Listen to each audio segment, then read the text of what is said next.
All right, hello. Here we are back again. Hello. The Yes. ladies are back. So we're reviewing 1 and 2 of the Braxtons. And Yes. so we're going to do it. Do you want to just go by each cast member? Well, I'll do my notes because I kind of got it kind of going in order. You know, like bringing us on to the from one to the next Okay. episode. But let's start with so we doing reviewing episodes 1 and 2 together. This is the beginning of season 2. What are we thinking overall? Let's go ahead and put both episodes and rate what we are thinking of the season thus far with the 2 episodes that we have. What are you gonna rate that? I don't know. 6. 6. I don't know. I mean, I would say, well, I don't know, maybe a 7. I feel like, it's a good watch. Anyways, it's a good watch. I think 7 is fair. So yeah, I think so. Maybe even 6-ish. So yeah, I think about a 6-ish is fair. Just because we just getting more of their family drama. I don't know if that's what we started off with wanting to see from the Braxtons, which is funny. I want.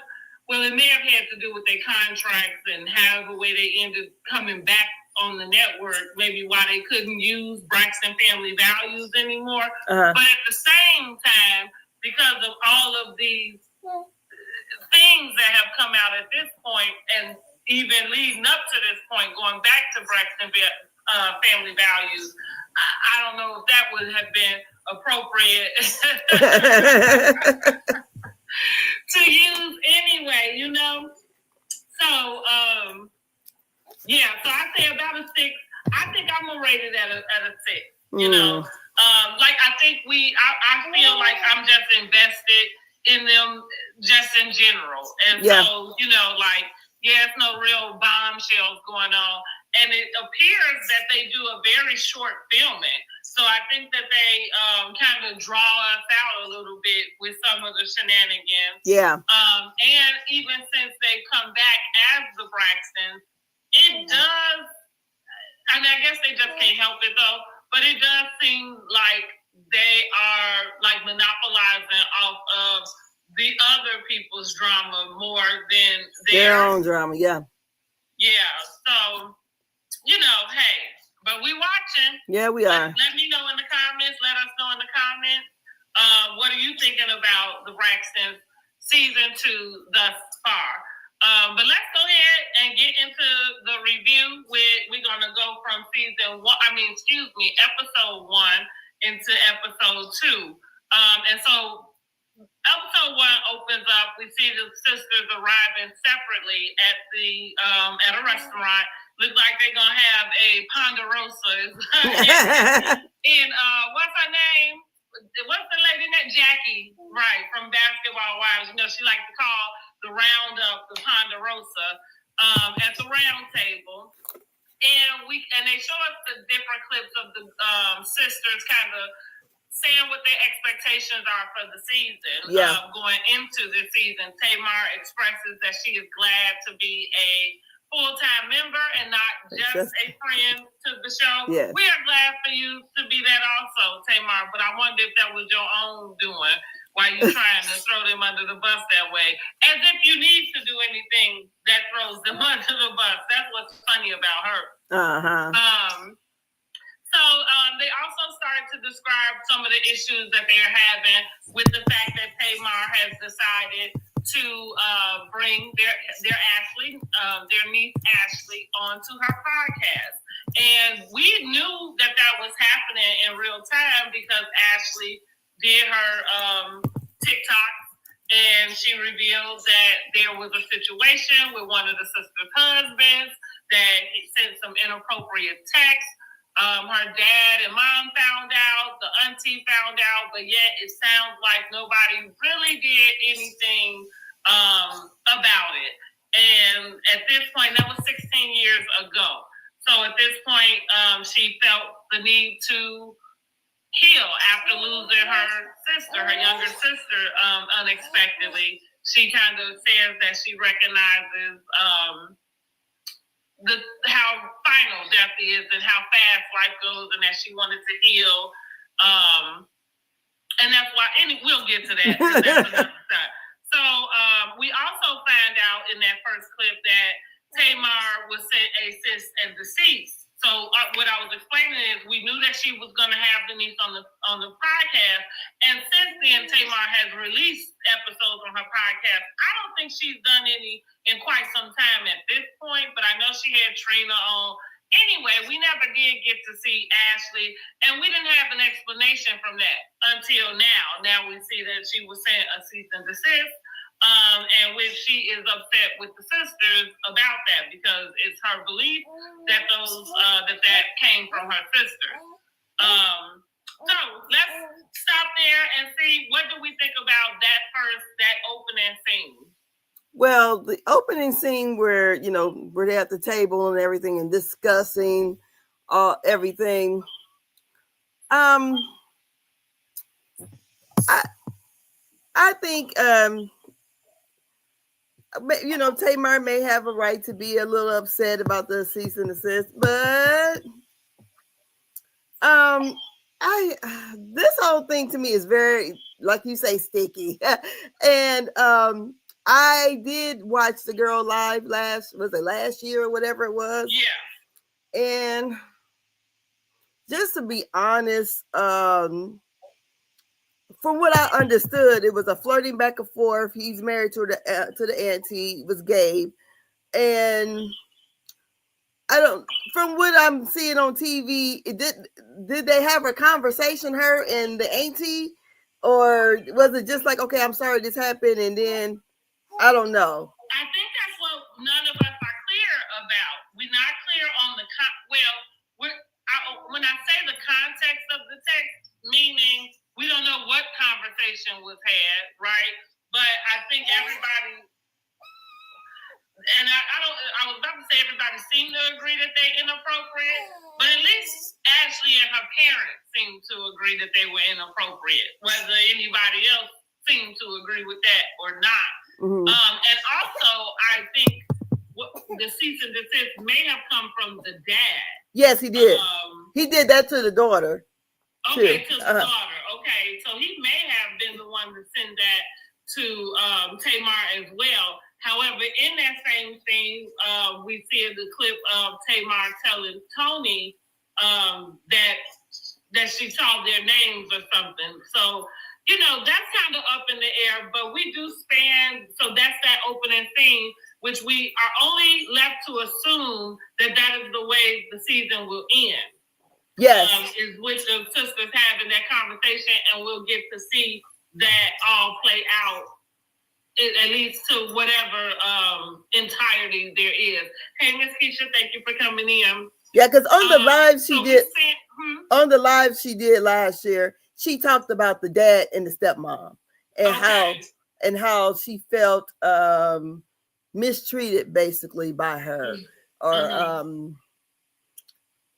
to some, I don't know, but it doesn't seem like the woman did anything physically to her, but it was she felt that it's interesting because we live in a time where this generation of children have different sets of words, different sets of diagnoses, or like I feel like Todd, when everybody was calling him the opportunist, like we have narcissism, kind of running off our tongue. You know what I mean? Yeah. Like in this way, like you say, 10 years ago, nobody knew what it was, right? Like, and now all of a sudden, everybody is one. Yeah. You're a narcissist. And so with that, it's kind of like, but at the age that Ashley is at 34. I believe she's either 32 or 34. It's kind of like what I understand being a parent and being a child of, having a mom.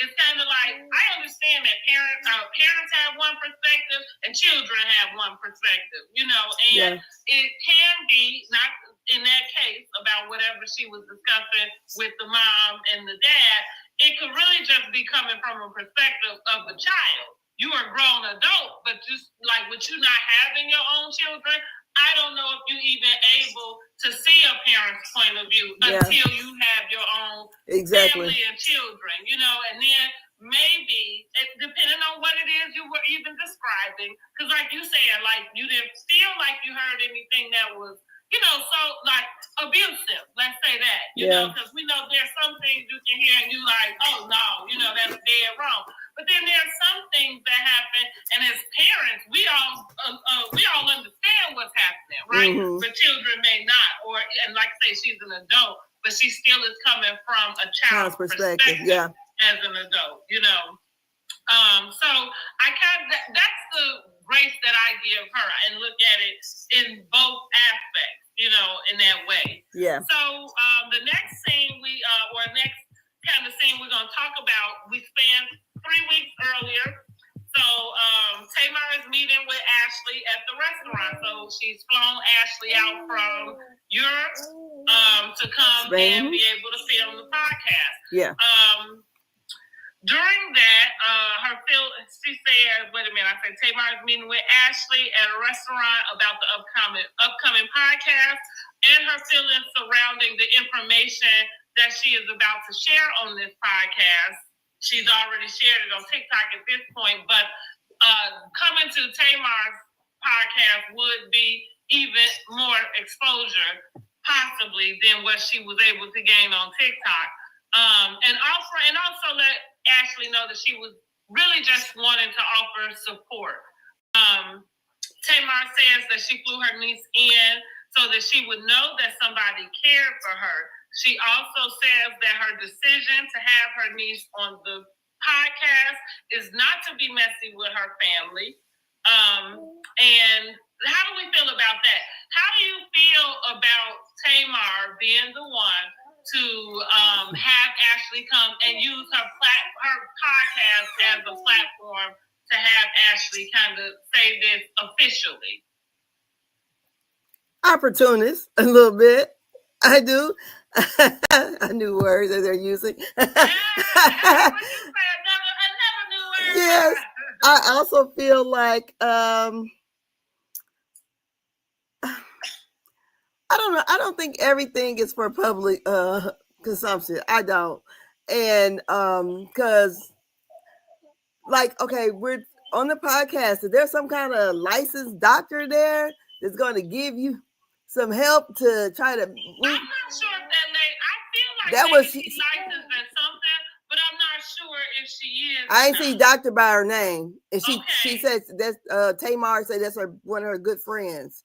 Okay. Yeah. So. Okay. Look, I just was wanting. She's just equivalent. She calls herself having someone there that's supposed to be of some healing,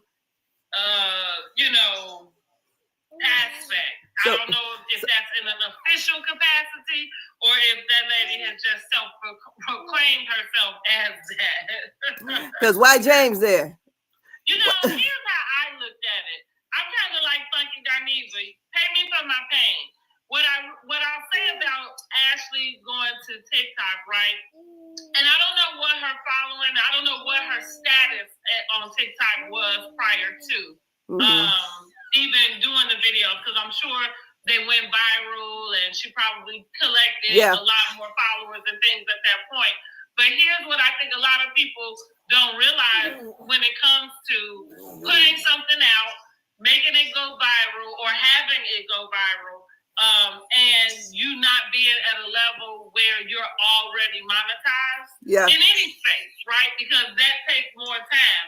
So I wonder if not just being an opportunist on Tamar's end, but I wonder if she was looking out like, well, if you're going to do anything, let's bring you somewhere where there can be some type of recoup, for what it is you're doing, as opposed to giving all of this out and, hey, now it's all out and there's nothing. You know what I mean?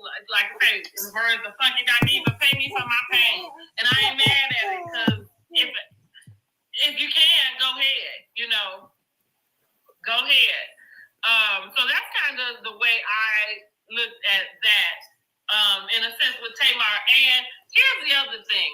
I'm probably going to be taking up for Tamar a lot, only because I do feel bad for the niece. I do. To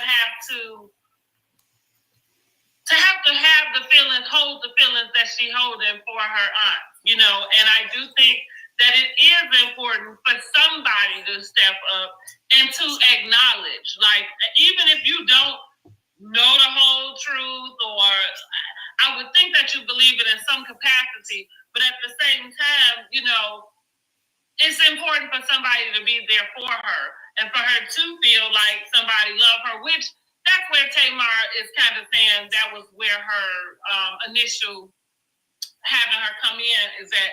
And I feel like Tamar being the youngest, like, we see her act the way she does because she's the youngest.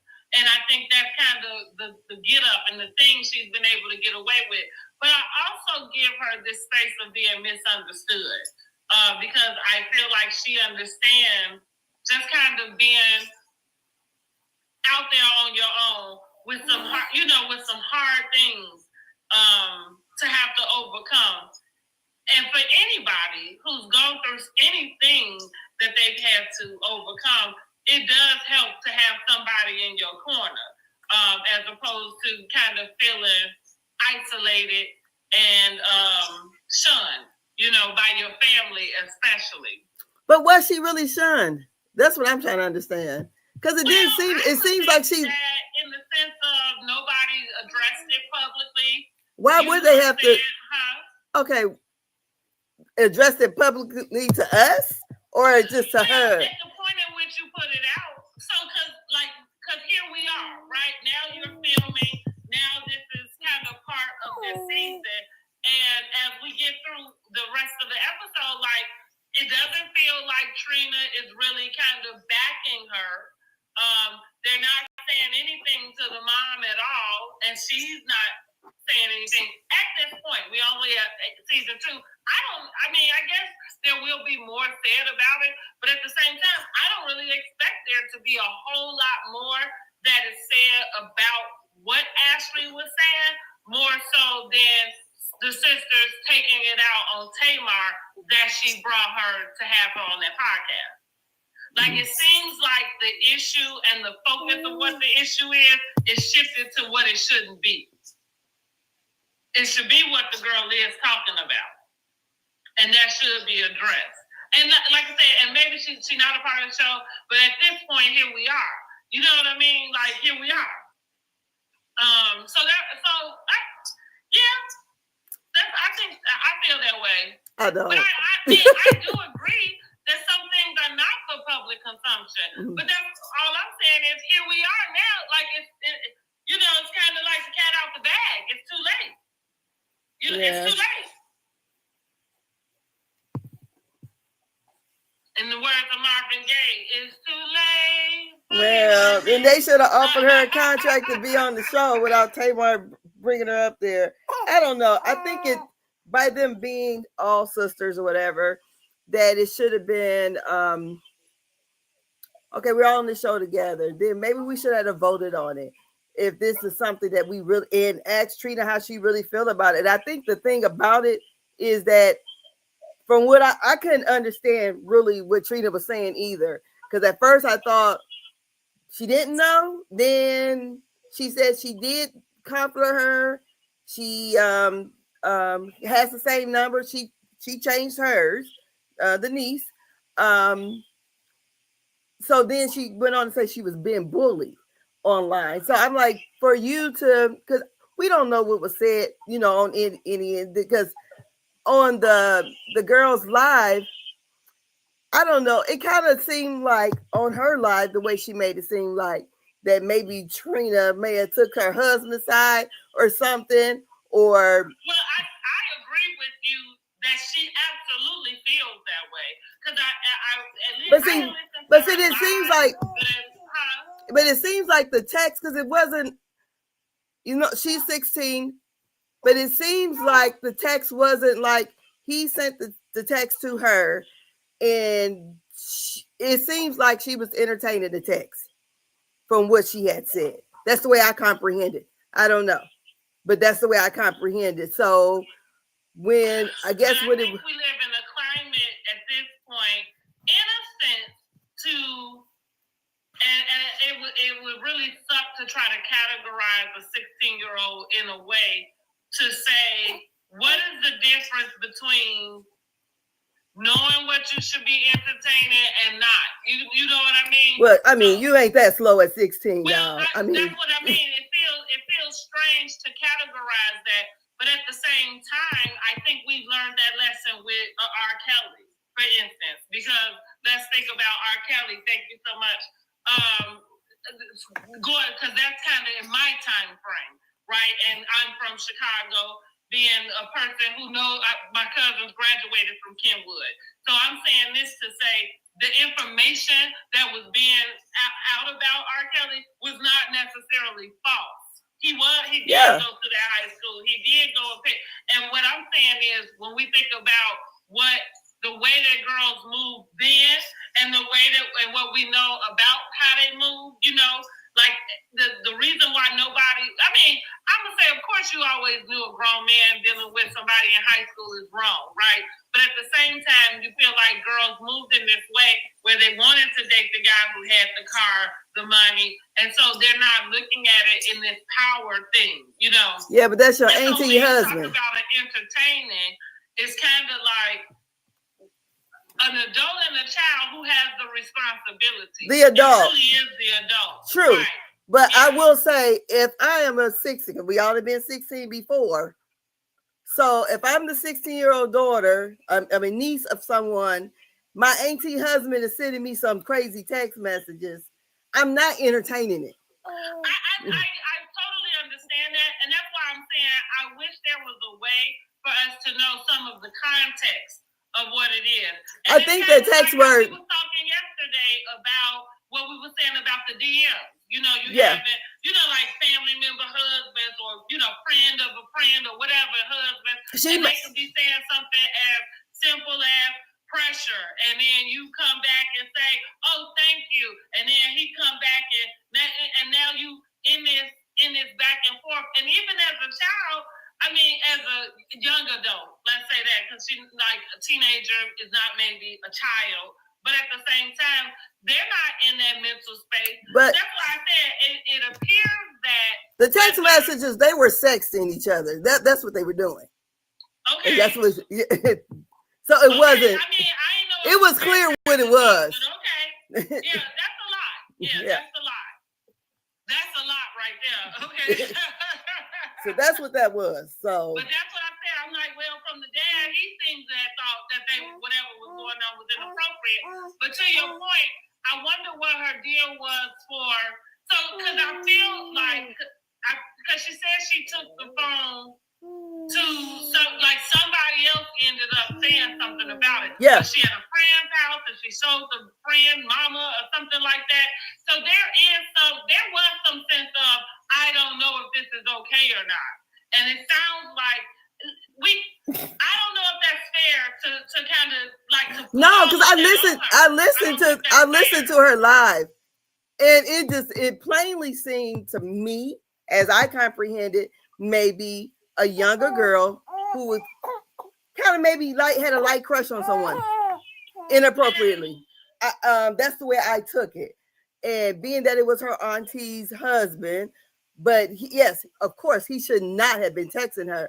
But I would say this, if someone texts me, even being 16 or whatever, saying anything out the way to me, that's the kind of relationship I had with my parents. But you can always use how you would do. Well, that's the only thing I can come from is where I'm at. On other people. So that's what I mean by if she took her phone and showed it to somebody else, even at a point in which you're going back and forth, it feels like she understood that something got uncomfortable. I thought somebody found her phone. I didn't think she took it to someone. Like, because again, this is the problem. There's these missing pieces. And then as they're talking about it, nobody's really giving the context. You know what that's kind of what I mean. And so I'm saying, like, so you know, maybe she did have a crush on her auntie's husband. You know, she's 16. Yeah. You know what I mean? Like, but you can't put that responsibility to know what to do if some man is coming to you like that on her. And I feel like that is probably the problem that she's dealing with her aunts. Because it sounds like maybe you're right. Maybe they were sexting each other as plain as that. Her saying the same, you know, responding in the same way that he was approaching her. And so it sounds like Trina saw it that way as well. But I do think that for that to happen to your child, even with her participating, there still should have been some other course of action taken on both ends. Not to be like, well, she did it too, and and then you move on about your business. And especially now that you divorced him, now he passed away. I think that's wrong. And that's why I said I feel like I will be taking up for Tamar and a little bit her in that space. Tamar says she doesn't think that Ashley is healed and does not think that her family handled that information properly. I do agree with that. Thank you so much, Cousin Aaliyah. I'm glad to see you, honey. And I agree with that. Do you agree with the course of action that at least has been displayed at this point? I guess I'm kind of at this point. I'm kind of confused on what was the course of action. That's what I was trying to understand. Right. Did she know, or because it seems like she knew? Because at first, when she was talking to Wanda, it seemed I'm talking about Trina. Well, we'll get there because we're gonna get that's in the next scene. So let's go there. Trina and Tawanda, they are at Trina's house having a conversation, and Tawanda tells Trina that she's a victim also. She asks her how does she feel about Tamar bringing Ashley on her podcast and everything that's kind of been put out in social media in the public. And she insinuates, or not just insinuates, she tells Trina that, well, you are a victim also. With that being said, that indicates that you consider her some sort of victim in some way. It's to include her as a victim also sounds like y'all all know that whatever happened was wrong. Oh yeah. Mm-hmm. Now, do we agree that Trina also is a victim? Because, and I guess the victim part would be Ashley bringing this out now, Gabe not being alive to be able to answer to it in any way, and it's kind of fell in Trina's lap to be the one to handle it. I feel like she's a victim when it came to being bullied online. Again, I don't know what she did when the information came to her. So I don't know what her response was. Was it, get your fast ass away from my husband? Or was it, oh, I'm so sorry that this happened to you, but still stay with the man? I don't know. So it sounds like that. So, yeah. So let's think about it this way. How would you handle that if that happened with your husband? Well, if that would have happened to my husband to be sexting a 16-year-old, there's going to be a... Now, let's not even say something. I don't have a niece that, but... Say your niece, yeah. But if your brother's, or you know what I mean, your brother's daughter, niece, you know what I mean? Like, so how would you handle that if that... But I don't have none, but if I did, I don't know. I mean, well, my niece is like 10. If first of all, if the information came to me, I'm definitely going to have a talk with me and my brother and him, because we want to know. And then I want to see what was said, and I actually would first of all, if you interested in a 16-year-old, ain't nothing I can really do with you. So it's time to, because I feel like if I would have been sexting his 16-year-old nephew, he would have an issue and probably went on about his way. And I think that's what would happen, So I can't even, to me, the disrespect, first of all, not that it was a 16-year-old, but it was a 16-year-old, my niece. So we would definitely have to have a conversation. Do you think, I mean, like you say, it's hard to say because it's not something that's happening, but do you think you would divorce him? Because I do feel like maybe, like you said, maybe that is what the expectation of Ashley would have felt. Not for her to, maybe she had some type of outrage at the time, but for her to continue to stay with the guy, like it's icky. It's icky. It's really icky. Being a family member to me. Yeah, I think it's really icky that way. But being that she's 16 and she just don't know about anything of life, and she's happening to be sexing this man back, why would she expect her aunt to leave him? I mean, I think if the aunt is going to stay with him, I think she definitely has to show her compassion and whatever. But I don't know. Maybe because my mama was married at 16. So I almost feel like you about know. I mean, I understand some things you should, being a 16-year-old girl, definitely, because I keep putting myself in it. This baby is messing with my computer. But I keep putting myself in it because that's the only thing I can do is put myself in how I would feel. I know that you can. But I've been 16 years old and my dad friends are trying to talk to me. A mentality that way, so it would be hard for you to see, to see how somebody would be in that position. It's no different than the video with Cassie and P. Diddy. Like I would tell, like you had a bunch of people who would say, like, oh, well, why she staying? There's all of these other questions. But like I told a person, the video was very telling, just in the sense of the way she reacted. Like, if somebody did that to you, that way that happened in there, the way you're speaking, same for me. The way that video went down wouldn't be the same. It would be somebody probably fighting back, right? It wouldn't be somebody balled up in the corner, curled up, letting this man kick her. You see? And so that's what I mean in the sense of you, like, I understand where you are. I feel same, but I'm also saying that people get in these situations, and it's really because they don't have that. They don't have that for whatever reason it is. And so even if she participated, right? Again, she's 16.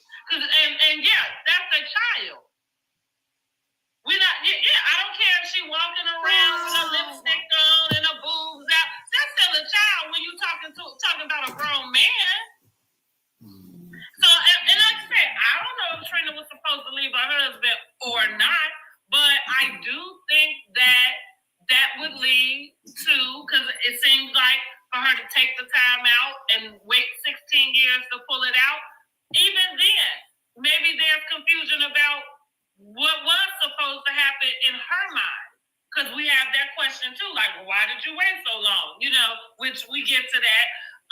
And so it's like, well, because your mind matures. And now you can see things, and especially today, now you see things in a different light. Even in certain movies, they're showing clips of people on award shows, right? Cameron Diaz, one of the actors, came up and kissed her without her permission. And nobody said boo. Everybody thought that was funny back in 90-something, right? But today, that would be assault. Everybody would see that differently. Well, sure, yeah. We're in the age of... see that differently. So that's why I say, like, I agree with you. Like, I don't think I would participate in it myself. But what happens to the girl who got caught up in that? Is it like, it feels like blaming her about something that a grown man did or coerced her into. Because he may have known that she would, like what they call it, the grown grooming things, he may have known that she would respond because, like you said, well, maybe she had a crush on him or something. She's 16. You go to school and have students messing with the teacher. You go to school and there were teachers I had a crush on when I went to high school. Am I going to give them my phone number? See, I was smart enough to know not to have, inappropriate interactions with them. But yeah, I get with my friends and stuff. We talk about, oh, Mr. Fox. He's so, you know what I'm saying? He's so this, he's so that. Thank you, Aaliyah. I'm just saying, but no, like, am I going to have myself closed off in a room with him, to give him an opportunity to come? Absolutely not.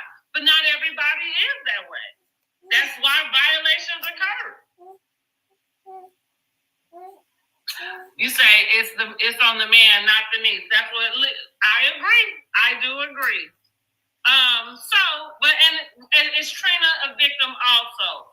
I feel like that's going far.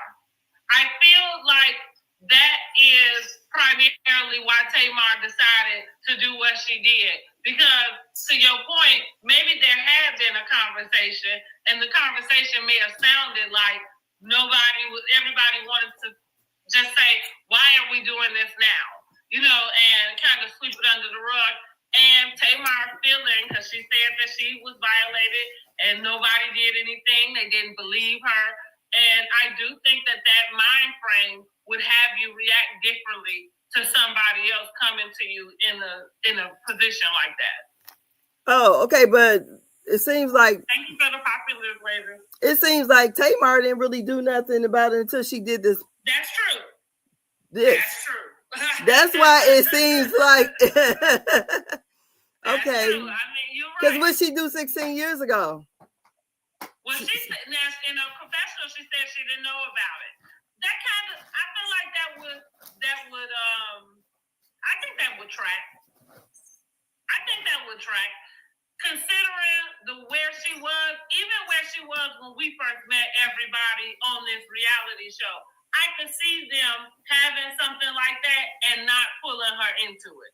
I could see her being so wrapped up in her own world that she wasn't even, you know what I mean, like in a place where she paying attention. So the people who would have possibly been privy to this information would have been the dad, which is the brother, Trina, and Gabe, and the girl. At the very least, that's what I'm going to say. Yeah, at the very least. Now, because whoever Trina would talk to, and it probably was Tawanda, because Tawanda, going back to Braxton family values, she's like, the vote comes from Seinfeld, but I don't remember which word she used to describe herself as the secret keeper. But that would be what the vote is, like I'm the vote. Whatever you tell me, it stays with me, And so that is Tawanda's place in that family. She already kind of coined that. So I could see maybe Tawanda knowing something about that just because possibly Trina, confided in her. But going back to the way families handle stuff like that, I very much could see that being something that everybody didn't get information about. True, yeah. Yeah. Let me see. Is Trina a victim in Ashley's healing? Trina discusses having to hide her feelings and not knowing how to compartmentalize her feelings about it. And I guess that just kind of is due to not being able to have Gabe answer and feeling like she has to take it on for him. I feel like that's the way the cookie crumbles. I think, I agree. The stuff that goes on social media, in the comments, I understand that it could probably get bad and cruel. I don't know that she deserves anything like that. But I do, calling her a victim, I think it's going too far. Well, okay. But why should she have to take on all of this and Gabe's dead? And this is not my issue. And if she just said, like she said, I'm sorry this happened to you, is what she said. What else more did this young girl want her to do? Well, I do think that you're right. I don't think it's hers that she has to take on. Maybe she could just show up, because what Ashley said is that her auntie stopped speaking to her. Now, what Trina said is that her phone number changed. See, Trina in that scene mentioned that, well, my phone number's never changed. Like, her phone number changed. So she indicated that she didn't have a way to get in touch with her. Again, here we are talking about an adult and a child. You know, like, I think if you want, as an adult, if you want to get in touch with somebody, some member of your family that happens to be younger than you in a child's space, then it's probably on you to get there. That's your brother's daughter. She could change her number. You have a way to get to it. I don't know if that's enough. So I do, like, to me, it didn't, from this scene, I don't know how supportive or how she did show up for Ashley. I would question that, because she doesn't appear to be showing up for her in this moment. Okay, well, she's with Tamar.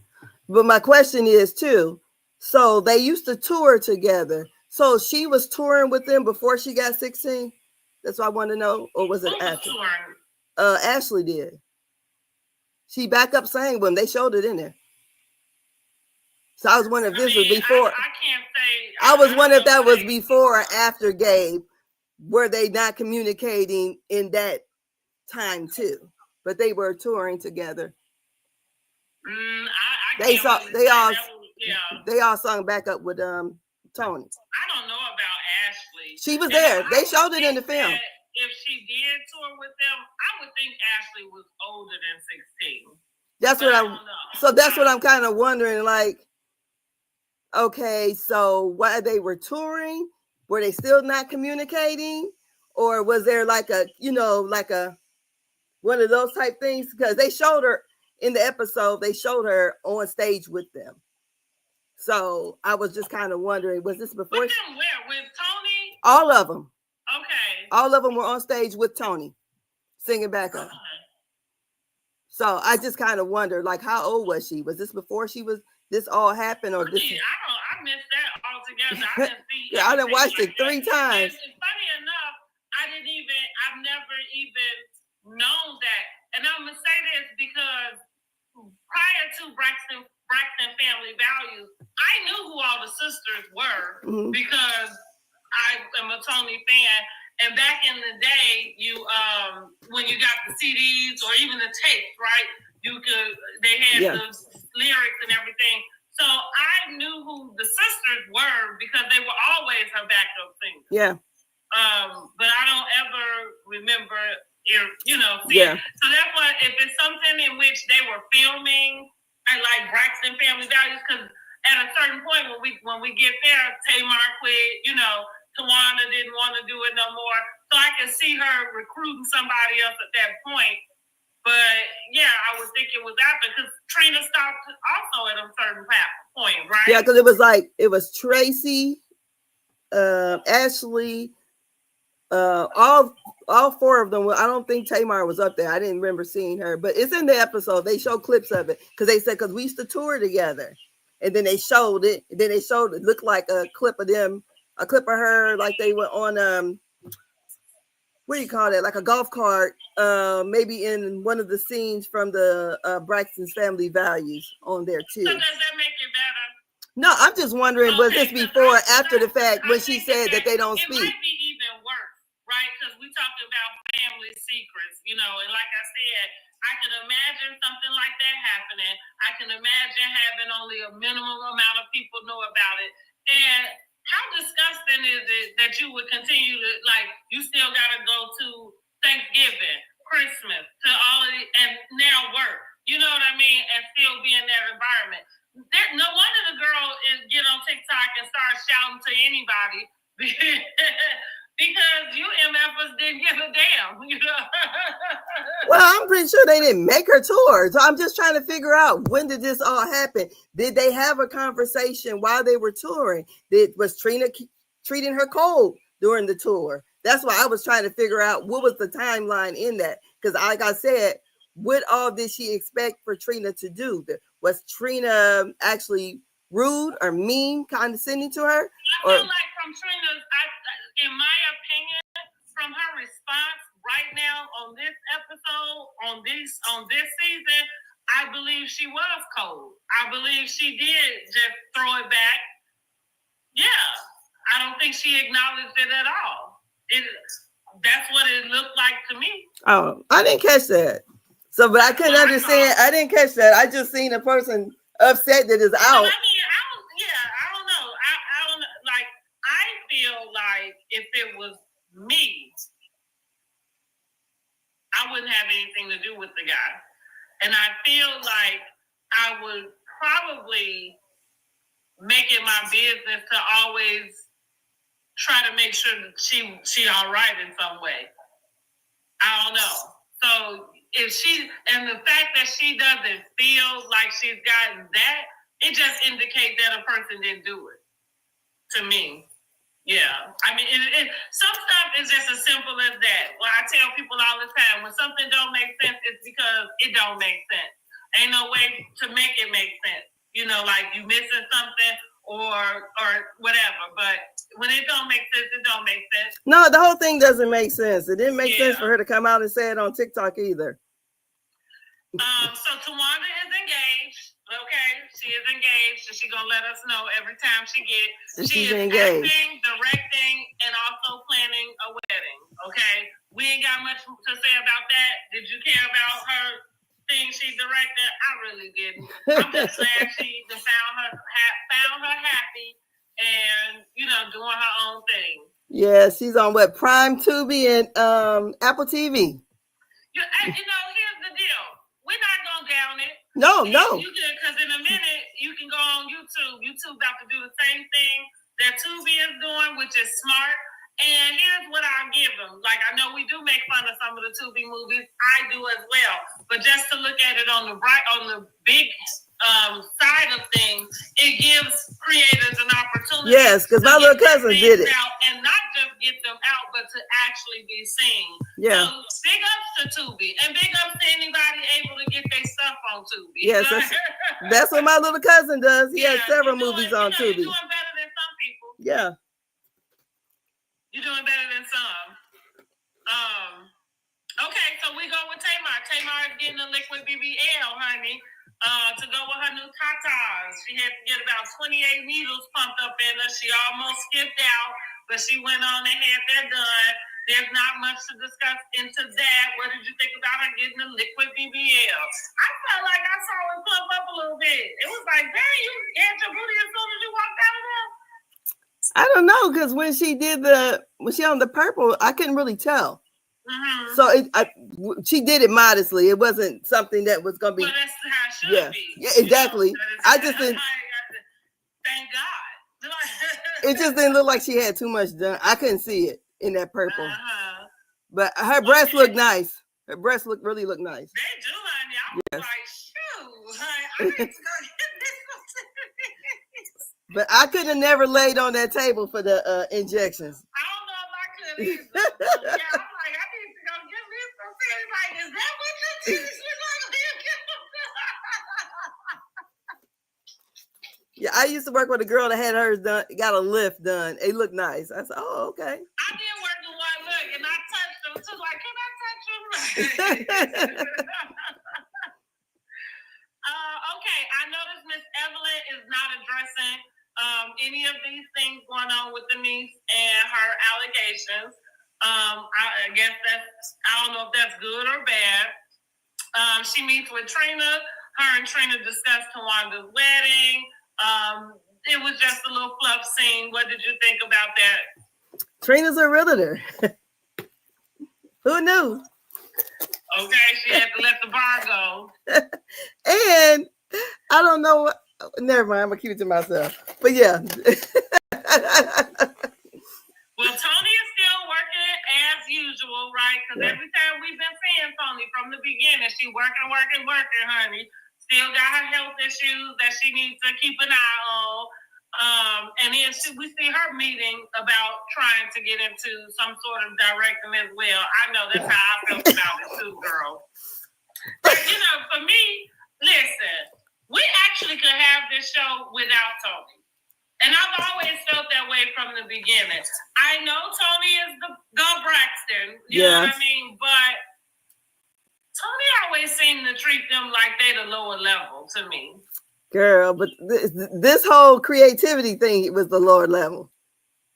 I'm like, God dang, this is the best you come up with? I would have never had a meeting with somebody about me playing a guy that's playing me. Yeah, that I didn't understand that. I was like, huh? What? And you gotta pretend to be a boy, like, but you pretending to be a boy that's pretending to be you. A girl, Tony, who told you that sounded good? Yeah, I didn't understand that at all. I didn't either. I agree with you about that.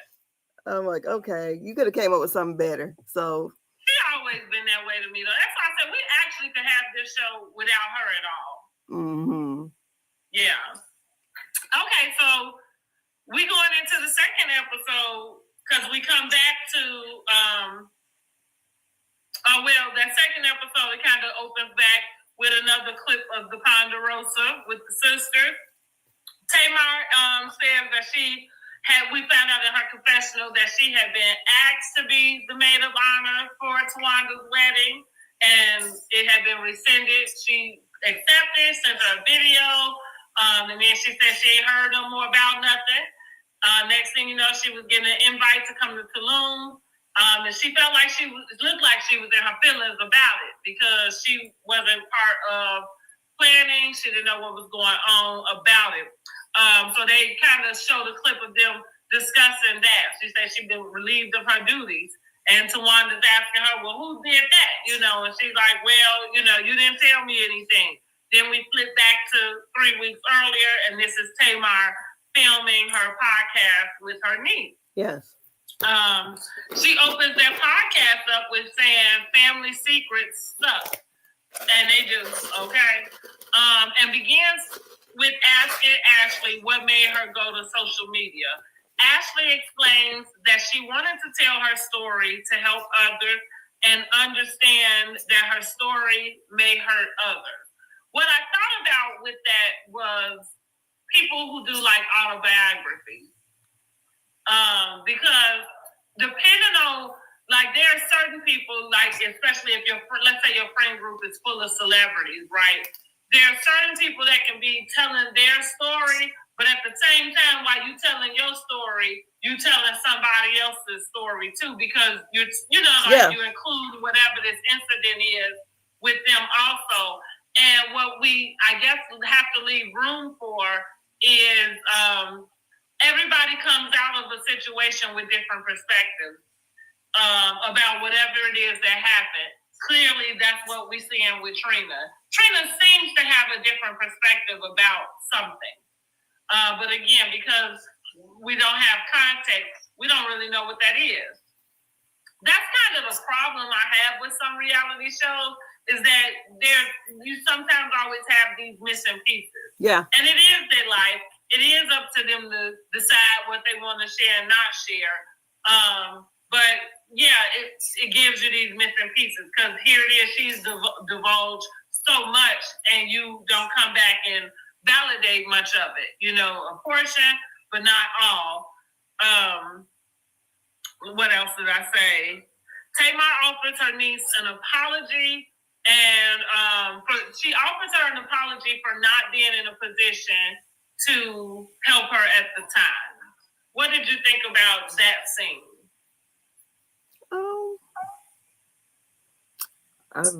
I think Tamar, she seemed very honest, and I do believe, you know, especially with her going through what she had been through in her past, definitely that's that pulls on her heartstrings. So, you know, I believe she was doing what an aunt should do. I think she handled it as best as she could. Yeah. I agree with that. I do. I think she handled it as best as she could. I give Tamar, I take up for her in the sense of feeling like she is misunderstood. I think part of the way she acts has to do with her being the youngest sibling and kind of having whatever that, like, I feel like all young siblings are like hot messes. Like they kind of spoiled, they kind of, act out easy, probably had a worse attitude. What they said, like I used to say, that new one is iffy. Talk about my youngest son, because he'll flip on your ass in a minute. But them the ones I always say the parents got tired on. The first one. That's it. You know what? Like, oh, fuck it. They got tired on them because, like, you used to beat the heck out of me for that. Go on about your way. Yeah. Yeah. Time of my youngest kid, they do pull out drama. It's my fault. Yeah, that's what I say. So she just had that youngest person, kid thing, or youngest sibling. But I always felt that way about her, even with all the shenanigans. Is that she just really misunderstood, and because it's easy to just, because she's so dramatic, like to kind of just blow her off in a sense, which sucks. So I think she handled her niece with care. That's what I'll say. Whether she should have had her on the podcast or not, that's only for them two to decide. That grown lady decided to go on there. She decided to have her. But I'm glad to see she handled her with care while she was there. And I feel like that was another reason why she wanted her to come on hers too, for it to not be somebody else, some other person, Carlos King, come on, and not that Carlos King, his interviews are good, but I'm just saying somebody that may exploit her in some different way to try to get other information, from her that doesn't have anything to do with what it is she was talking about. Trina meets with a couple of Tawanda's wedding party. One of the ladies, I don't know who the one girl is, but Breely, is that her name? Yeah. She acts on The Family Business. Is that what she owns? That's what she owns. I knew her from something. Okay. I think she is part of The Family Business. And they go to a little wedding shop to get the robes personalized for them for their trip in Tulum. They kind of have a discussion about the bachelorette getaway. Some of if the sisters were coming. That was kind of a fluff scene. What did you think about that? Yeah, it was a fluff scene, and they were getting things with Tawanda's daughter is going to be the junior bride. Is that what that is? Yeah. Okay. I'm like, okay, whatever that means.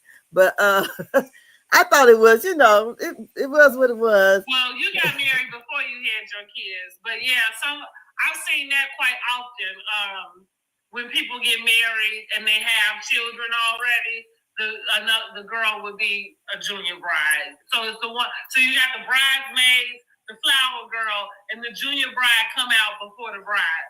Oh, okay. Well, shoot, I didn't have a wedding, so hell. So I don't know the wedding etiquette. I went down to the Justice of Peace. That's where I went. So now, you know what's funny? Well, we'll get to it when they come to Tulum. So the next thing we see is Tawanda is getting dropped off at the airport, and we find out that when she gets out the car to go to the airport, somebody that hit her with a car. So now that we get to Tawanda, she is in the ER with a fractured wrist, tooth knocked out. Okay, yeah. I'm like, Jesus, but thank God it wasn't any worse than that. So she is really distraught about it because, unfortunately, with her wedding being 30 days away or so, she's definitely going to be getting married in a cast. Yeah. And she finds out that she may have to have surgery. Yeah. So that's another thing that's saying you definitely are going to be in a cast when you get married. Let me see. Sean has a man piece. What do we think about his man piece? Oh, that's what that is. Yes, girl. It's getting real popular with these men, honey. That's their own personal lace front. Girl, my brothers did. He said both of them, they got it done. They live in New York. They got it done. I said, boy, y'all was over there looking real cute. Y'all looking real sexy. My brother said my little brother wore it for one day, $800. One day he said it's too bad. My other brother said he was going like this. He said I felt like a bitch. I'm doing all. He said trying to get his $800 worth. I know that's right. You remember when Funky got his and he took it off in one day too. He said what made him take his off because some girls was laughing. And I'm like, they probably even know, who you were or whatever. But he said, I just assumed they was laughing at me. I went and took that bull crap off. But they actually looked nice in it. So I didn't know what this was on his head. Because I guess I didn't see him beforehand, so I don't know. So I was like, I feel like he was low fade. He might have been going bald at the top. You know how men can have a low fade, but it'd be like thin at the top. So I feel like it was like that. Oh, okay. Because I didn't know what the world. Because she said something about his hair, and I looked at the. She said it's giving cameo. Yeah, I'm like, it don't look that bad, but. It was giving cameo to me too, but listen. I guess he's trying to get ready for the wedding. like you said, my man fine, so he can put it on. I'm like, okay, girl, you go, girl. Like I said, she found out she may have to have surgery. And Tony calls to check on her and kind of wants to try to talk her out of doing her trip. I'm with Tawanda, like, get her off my line. So that's how I was when I fractured my leg before going to see Beyonce. So for Renaissance, my son graduated in June. That morning, I had went to the garage for something, and it might have been a grasshopper. It's so funny how long it took me to figure out what jumped out at me. But I was telling the kids, I'm like, I don't know what it was.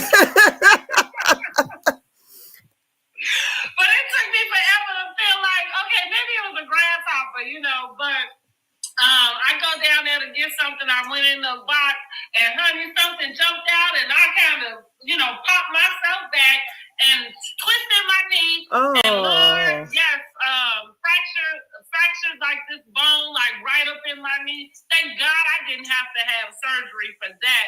But of course I had to be off. I couldn't walk. And not only that, y'all, that happened the morning of his graduation. So I didn't notice it at first, right? I noticed it kind of, was it your meniscus? But I could walk still, huh? Was it your meniscus? I don't think it was called that. Okay. I don't think it was called that. But I could still walk. I felt like a little tiny pain. So this is what I'm saying. He had his open house the same day as his graduation. So I go to graduation, I come back and, get ready for open house. Now, as the day progressed, I found myself, limping because now on my feet all day. So by the time, it's funny, I got a picture on my Facebook with me with my knee wrapped up with ice on it because by the time everything was over, that's when I finally, putting up my leg, with the ice. And girl, by the next day, honey, I couldn't walk on that thing at all. So I ended up going and I fractured it. So I had to be off of it for 6 weeks. And honey, that Renaissance was in July. So I was like, look, and it was like right at the cup. So when I had to go for that last appointment, that 6 weeks, because I had to be off my feet for 6 weeks. Or use crutches. That's what it was. I had crutches. And so I was like, God, I don't want to have to take crutches to this concert. Yeah. Like, how am I going to get up and down the steps? Girl, they haven't. You know what I'm saying? So my doctor's appointment was that Thursday before that weekend, honestly. And so that's when he gave me my brace. And that's when he told me he wanted me to still use them crutches. I brought the crutches with me, but I did not take them to the concert because we went to the concert in Kentucky. And girl blinged out. So look, I'm gonna have to show y'all that picture too, because I came back home with the Hobby Lobby, brought me all kind of bling and bling my damn knee brace out, honey. I pulled a Claire Huxtable on them. I gotta wear this thing. It's gonna be blinged out like and you know how ugly them braces is. I'm like, what the hell am I doing this?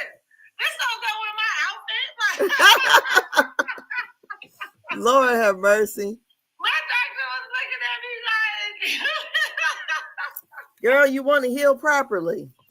exactly.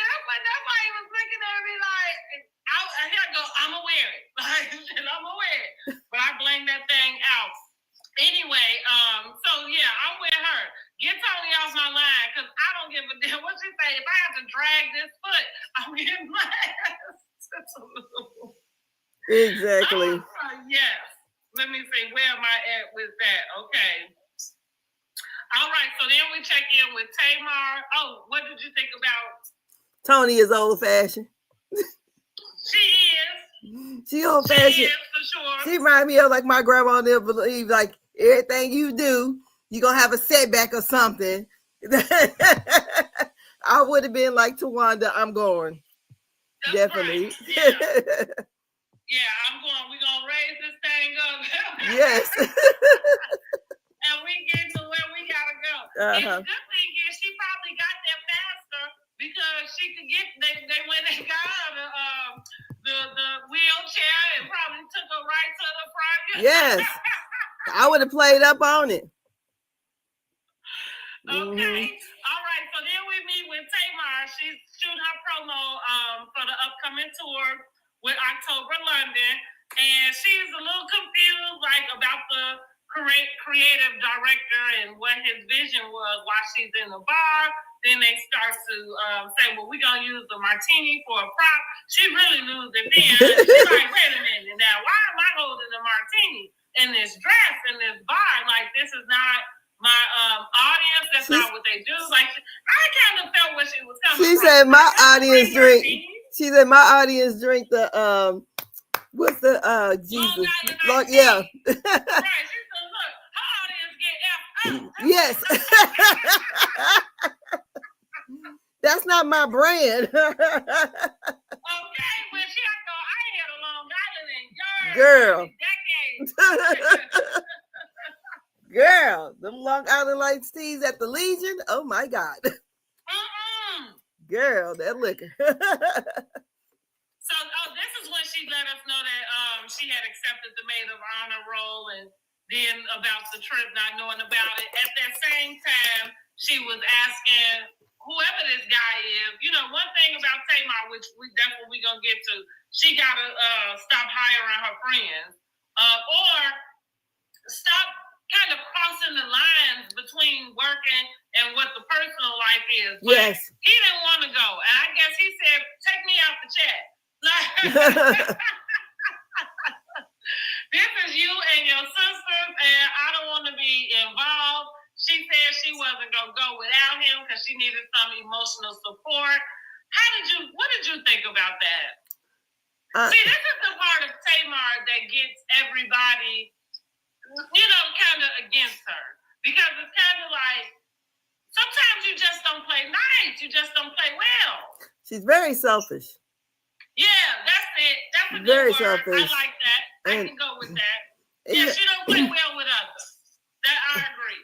And now I don't know if she said it there because I was in and out on that scene, but I know I caught one part where she said that the wedding was too close to her birthday.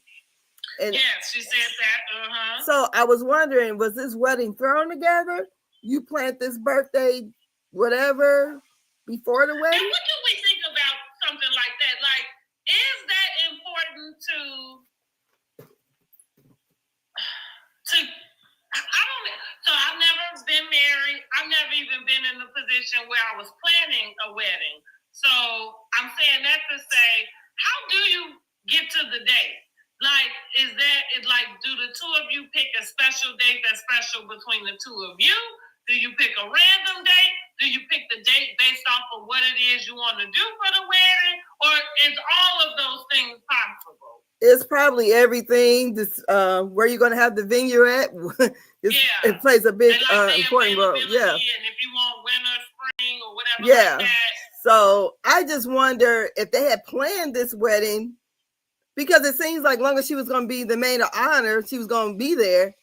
So I don't know how all that kind of fell out, but to say it's too close to my birthday, so you got birthday plans out of the, somewhere else. I don't know. It just seemed like She's just being She messy. don't play well. Yeah, I felt like that's. I don't know if that's a good enough excuse to not go to your sister's wedding. But everybody grown and get to make their own decisions about it. It felt like you were punishing her. Tawanda is a gutter snipe, honey. Whoa. You know, I'll never forget when Aunjella used that. I was like, damn, that was like a gutter snipe. I noticed that a lot of, I haven't watched all of the Braxtons, so I can't judge. You know, I'm just looking at it for what I'm seeing here in last season. So I noticed a lot of people do not like Tawanda, so, or do not care for her character. So I don't know what it is, because like I said, I kind of watched bits and pieces, but never really sat down and watched the whole season through. So when they said that, only thing I got out of Tawanda was that she was there for everyone else, you know, when they had their weddings. And me being a sister, I have a younger sister. If she was getting married, and I don't care, my birthday is September 4th, so I wouldn't care if she was having it on my birthday. I would still attend. I would agree with that. If I had a sister, my brother, you know, the only way something like that wouldn't happen is we somehow estranged and you done got married and I don't know about none of it. You know what I mean? But yeah, I don't think I would skip out on your wedding just because it's my birthday. Now, when we get down to the reception, just know it's my birthday too. And not that I'm gonna take over, but I'm gonna be, you know, having a few drinks for my birthday is what I'm saying. Because if Tamar gets married, I'm pretty sure she would expect everybody to be there. That's to me. I would think so. Tracy told her to her face. She did say that she a gutter snipe. You say it was strange when Trina got proposed to on Tamar's birthday dinner. That was, and that did happen. That might be where Tamar just be like, F these girls. So what did you say? That was. Trina did get engaged to Vaughn. Vaughn asked her to marry him at Tamar's birthday dinner. And I thought that was rude. Yeah, you don't do that. That was rude. That's like getting engaged at somebody's wedding. Both of those things are rude. So I understood Tamar. That's gonna go back to why I say there's a lot of things if you go back and really analyze that it just, like I say, they just overran Tamar. You know what I'm saying? Like, because she's the youngest, because she's dramatic. And some stuff she had valid reason to be ready to cuss y'all all out, you know, and tell y'all where to go. Because, yeah, I would have been pissed off. Now, what was I about to say before that? Shoot, it just left my brain. Never mind. Let me see where we at. Oh shit. Tamar not attending the wedding. Okay, so yeah, so I feel like Tamar just sticking it to her one more time. Maybe she mad because she, you know, got demoted from maid of honor, and so she like F the whole thing. I'm going to celebrate myself. Here's the deal. You are in your right to choose that, but is that a way to get closer to your sister? It's not. So, you know, there you have it. Mm-hmm. She don't play well with others. So back to the shoot. She realizes that with this concept, she doesn't understand why it is. She didn't know what the concept was and have an opportunity to chime in to say what she wanted or not. She, like I said, she had a valid point about the dress, the scene, and the martini, and being coined with October London. It very much would feel like a Toni Braxton show. And so she decided to have a beer bottle instead of the martini glass. I guess that was a happy way to even that out, because some stuff you just wasn't gonna be able to change at that point. Mm-hmm. And the producer to Tamar, Tawanda didn't want her there. We getting there. So what we gonna say about Tawanda? So going back to Tawanda, Were you everybody's secret keeper? It's like the saying, a friend to everyone is a friend to no one. You everybody's secret keeper. Probably not Tamar's. I feel like everybody, all the other ones, Tracy included, rest her soul. But yeah, you kind of just become like the common enemy too. But she do some things that feel like gutter snipers. Like what she said. Did the producer make that up? Or it didn't look like it. I felt like they showed us her talking. Yeah. Oh. Yeah, they showed her talking. Now, here's the deal. They had the problems with all of that stuff before, feeling like those producers were pitting them against each other. And with that scene being shown the way it did, feels like it happened again. Because I don't know that if the one thing had to go back to Tamar, but the fact that it did would say that y'all pitting them against each other. Tamar always voiced how she felt like it was a clique and she was never a part of the clique. Yeah, I would agree with that. And it might have been her age. It might have been what she was into. It might have been, like a few things that would aid to that, but the truth is the truth. So she settles on the beer bottle instead of the martini. They go ahead, shoot the stuff. Tamar's happy. The wedding party, minus Tony and Tamar, arrive in Tulum. They have 28 girls. They are all staying at the one villa. Tony calls her mom. We find out Miss Evelyn is writing a book and is oblivious to what Tawanda is doing for her bachelorette or her bachelorette party. Uh-huh. Now, what y'all think about Miss Evelyn and this book, honey? Girl. Do y'all want to read Miss Evelyn's book? She's going to be a bitter old lady in that book. She's going to run that man down. She said, what? A whole last longer than the pole. That's kind of where I'm at. I'm trying to understand what she got in the book. Girl, I'm dogging that daddy out. Yeah, it seemed to be that would be all that it is. Listen, more power to you. I ain't mad at nobody for going out doing some stuff. We all out here trying something, but I ain't gonna read it. I wonder if she could take accountability. Which one? Who? Who we wondering if they can take accountability? Back in Tulum, Tawanda expresses her disappointment for her sisters not being there for her, like what you said. She said she felt like she's been there for all of her sisters. And now we can vouch and say she has. Well, and that's because you needed a job. But listen, fair exchange and robbery. Your husband, the first husband, wasn't working ever because he was trying to write a book that he never wrote or put out. And so you was handling all the business and doing everything for everybody else. But I do agree, and I can see how hurtful it is that not just that they weren't there, but you don't even feel like there was a prioritize for them to be there. Especially that damn Tony. They let Tony get away with murder. Tony don't have to be at nothing. And all she got to do is tell y'all she working. And clearly that's true. She got a lot of bills and stuff to pay off and everything. Ain't she married to Birdman? I don't know. I don't know. We haven't had that confirmed or denied. Said, well, that's not true. She wasn't there for Tamar's success story, only Tracy and Trina. I feel like her and Tamar have had this thing all this time. Who? Tamar and who? Tawanda. But I do look at Tawanda as the sister. She's always the one that somebody is confiding in. She seems to be the one that tries to approach some stuff with some type of level-headedness.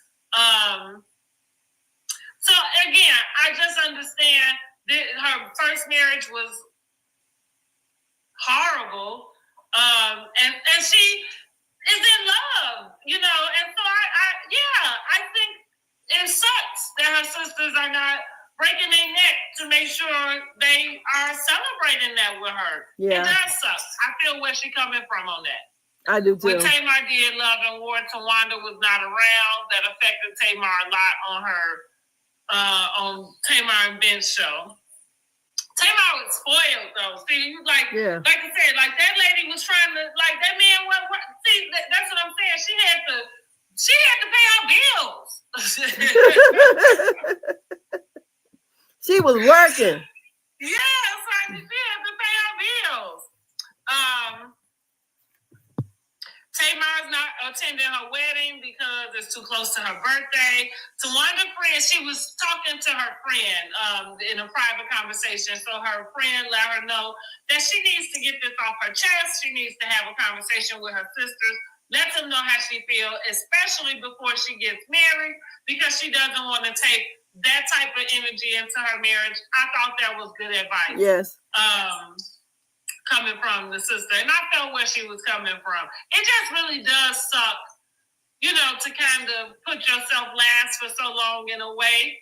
And like I say, if things are happening for you, and you know, nobody, like I said, nobody's even prioritizing. Yeah, nobody's celebrating her. Tony give her a call to check in and make sure she's doing okay and feeling okay. But Tawanda asked her, "Will you come into the bridal shower?" And so she said, "Well, yeah, I'm gonna try to fit it in." Girl, Tawanda better than me, because I tell her, "Don't even worry about it." Yeah. I will tell her right then and there, "If you don't you worry about it, fit it in." Yeah, I'm gonna pencil you in on my calendar. That's the type of answer I want for you know, for that and what you come into. I try to fit it in, girl. Fit this in. Exactly. I would feel the same way, and I understand how she felt, because I would hate to prioritize everyone else, and I'm on the bottom of your list. So, exactly. So I would. That's right. Yeah, I'm gonna try to squeeze it in, because also that's kind of one of them things. And maybe, and this is what I mean by I share sometimes with people that I'm probably more sensitive, and only people close to me would know that. You know what I mean? More sensitive than what other people would think I am. Meaning, like that, you couldn't tell me nothing like that, and that'd be all right with me. It's gonna be like, well, I don't want you there at all. If that, you know, like if that's the case, because yeah, if your first answer is yes, and then the next thing out your mouth is, I'm gonna try to squeeze it in. Cause like, no, don't squeeze in nothing for me. If you don't have time for it, then you don't have time. And say that. Because what I would hate for you to do is tell me you coming somewhere. The day comes or the week comes, and here you is calling me. Because I already got it in my mind. You ain't coming no damn way once you done told me. Well, I tried to squeeze it in. So that's why I wonder, how far in advance did they plan this? Because I don't know. She got engaged last year. It may be on a rush. It may be specifically for the show. Because I found it interesting that, you know, everybody getting married now has these hashtags. I got to figure out what my son wants. I was trying to come up with one for him. His name is Bocot, Bocot. And so I was going to suggest to him to do It's a Bocot Time. So kind of like It's About Time. But to use his name. But anyway, so they had she's walking down the hall. His last name is Hall. Okay, that's where they got that from. That. Okay. But I from walking down the hall, it felt like that meant they were going to City Hall. I know what it meant. Where walking down the hall come from? You get what I'm saying? Yes, I couldn't get it. I was so lost on that. Yeah, to me, that's what. Because so I was like, well, are they going to City Hall and then having like a reception? You know what I mean? After, because that's what, like, she's about to walk down the hall, because it's generally an aisle. Like, yeah, and to change it up, I can see you saying walk down the hall if they were going to City Hall. That would fit very nicely. Well, not to have 28 attendants there at City Hall is ridiculous now. Well, that's why I said maybe they're having a party after that would incorporate all of those things. I don't know. Girls. Okay, well, actually, maybe they just having a wedding at a hall. Maybe everything is just happening all in one place. Maybe so. Cause I saw the preview. I'm so mad at her for wearing a purple dress. Cause that's what I was gonna do. Whenever I get married, I was gonna wear a purple dress. I'm like, she done stole my idea. Oh, bald-headed hoe. in the words of Soldier Boy, bald-headed bitch. Oh Lord. So yeah, Tawanda ends up expressing her feelings at the table to at least Trina. And I feel like Trina understood. There wasn't much she could say because she was there. So it's like, hey, she like, I'm here. So have that conversation at the Ponderosa in 3 weeks. Let them know how you feel, girl, but get it off your chest. Tamar says that the producers told her that Tawanda did not want her to come to Tulum because she said she had her ticket. Now, this is where some of the confusion for me seems to be. In the chat we have, my thing is, did Tamar choose not to come, or she asked her not to come per producer's word? That's where I think it was probably, I believe it was probably insinuated. Like the producer might have said something, insinuated that Tawanda didn't want her to come. I just couldn't believe that Tawanda would tell the producer, I don't want her to come. Well, they showed a clip, right, in that same time. And the producer is talking to Tawanda, and he says, I think she wants to come. Now, I believe this is coming to Tulum, not wedding aside. And so she says,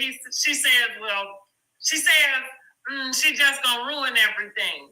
And, it's like, she did not say the words, I don't want her to come. But it was kind of like the I'll fit you in type of deal. It very much insinuated she was kind of like she didn't come in the first place, tell her to stay at home kind of deal. That's what I took from it. Now Tamar, here's what, like I say, it's tricky because at the top, what we saw with her asking whoever that guy is, I don't know who he is in her team, but he would come with her and he said no. She said, well, I'm not going, right? So then we get to this scene and Tamar says, well, I was planning to go. I had my ticket. I had my woo-woo. So I don't know if she said no, she wasn't going in that scene, changed her mind and decided that she would fly down anyway. And that is what the producer would come in to tell Tawanda, like, okay, well, Tamar is going to come. And like I said, she didn't say out of her mouth, I don't want her to come, but she did say she's going to just ruin it. She shook her head no,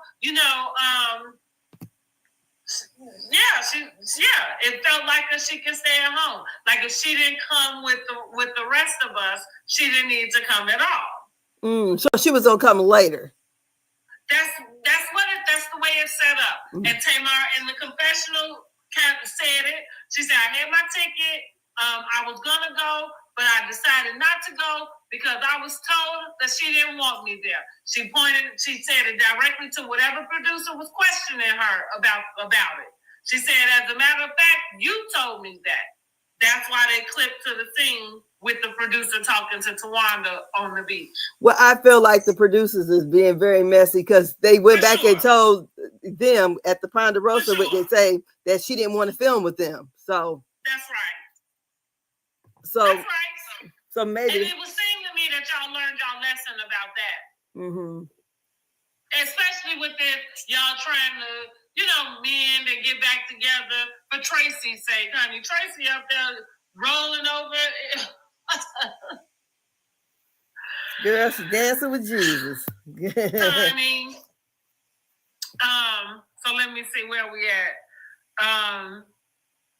So also Tamar does discuss the issues with her team about her assistant getting that creative and not showing it to her.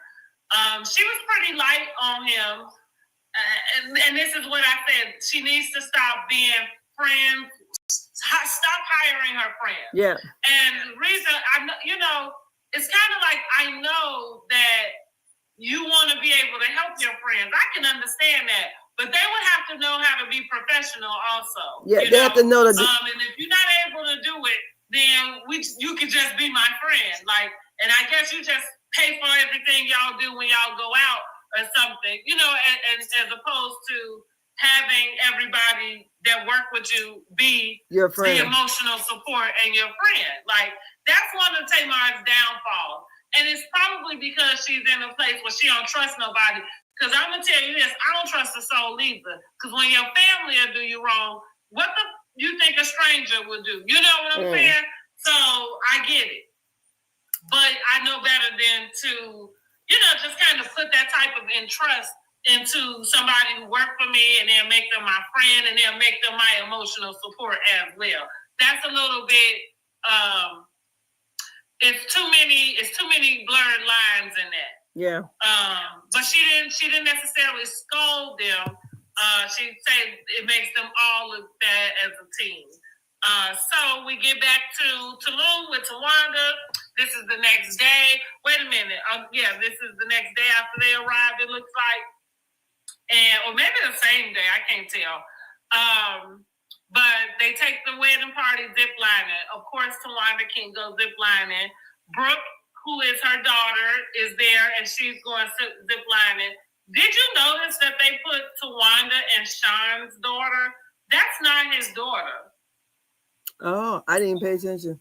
Well, she was married before. Yeah. So her kids are by Andre. Yeah, because she looks just like her dad. I said, to me, she looks just like her dad.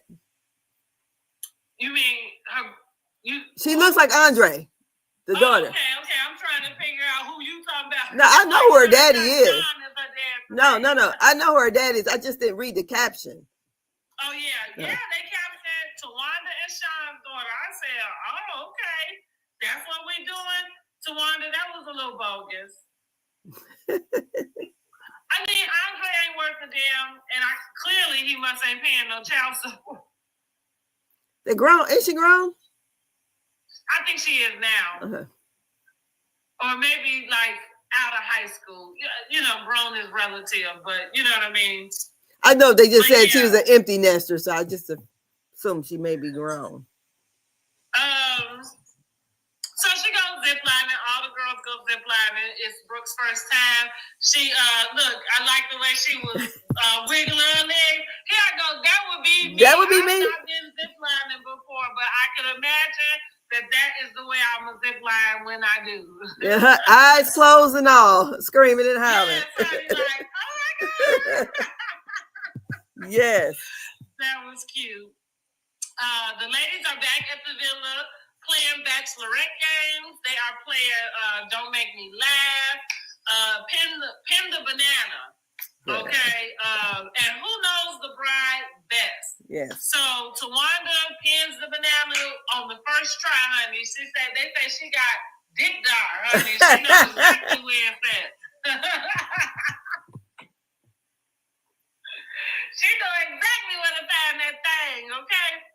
And as they're playing Who Knows the Bride Best, they ask a question about where her and Sean's first date was at. Nobody seemed to know, and then they call out Trina's name, which then we realize Trina is not in the crowd with them. I mean, there's 28 people there. Yeah. I know damn well you'll lose somebody, yeah. Right? The producers go and find Trina in a bedroom. She's talking to Vaughn on the phone, who's her husband, and he discloses that he went to urgent care and he found out that he has congestive heart failure. So Trina is on the phone saying she's going to get ready to come. He's asking her why, and she just said, my husband is in the hospital. I need to know where he is, and that's where the show ends. I think she should have. I don't know if I understand that I'm going to leave, but when she said don't tell her sister. I'm Don't like, tell Tawanda, yeah. Because Tawanda already is feeling the way that her sisters are not there. I think I would have said, if she didn't want to tell her exactly, but my husband was having a medical emergency, I'm pretty sure Tawanda would understand that. You know what I took her when she said, don't tell Tawanda? I think she was letting them know, don't you be the one to tell her. Okay, let me tell her. Okay. I mean, you can't get out of there without telling her something. Yeah, because I was like, is she about to leave and not say nothing? Yeah, I can't imagine that she would do anything like that. I don't even peg Trina as that type of person that's kind of. I was thinking that she was saying that because she didn't want to ruin Tawanda's time, have her worried about her husband, let her keep. But I said, well, she still would need to know where her sister went to. So, yeah. That's what I'm saying, right? Yeah, that's what I mean. I don't see her being like that. Like she would just walk up out of there and not say nothing to anybody. I for sure think she will tell Tawanda. I took her saying, don't say anything to Tawanda, and I'll have the conversation. Mm-hmm. Don't you say anything to Tawanda, because clearly you have to have that conversation with them, right? Mm-hmm. Okay, Lauren, Tawanda, like, you know what I mean? Clearly you have to, you got to tell them, like, well, don't you be the one, right? Like, don't you be the one. Now, and I agree. She needs to go and see about her husband. I wonder if he was having some sort of issues before she left. Not to say that she should have stayed, but I'm kind of curious about what was happening. That guy had chest pain, I guess, honey. Yeah. Exactly. You know, a lot of men put stuff off too. Mm-hmm. And I have an uncle that has MS. And the first time he ever went to see about himself, he laid in the bed for 3 days. His wife thought he had a stroke. And I'm thinking to myself, I'm like, surely you had some other symptom before this. And he's like, well, yeah, my eyes used to twitch and this and that. But you didn't think to go and, I mean, because when this happened, he basically went from being a normal person as far as we knew to no longer being able to do nothing. Wow, what you saying, to a complete invalid? Yes, I mean, because the only thing he can use is his mouth now. I mean, he can talk. Mm-hmm. He can't feed himself or nothing. I'm like, well, surely you had some other symptoms besides not being able, I mean, something. He's like, well, my eyes were twitching, this and that and the other, but you never went to go and see about yourself. You got good dang on insurance. You had an awesome job, but he just, put it off.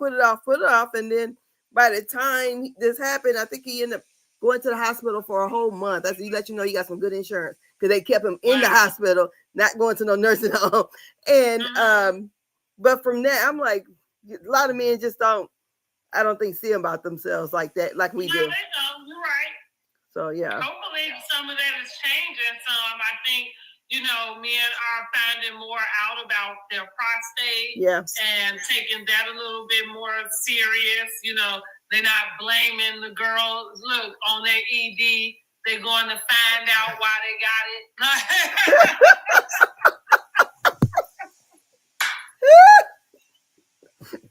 That's on they going to find out because that thing ain't working. They ain't worried about nothing else. They at the gas station getting stuff. Ain't worried.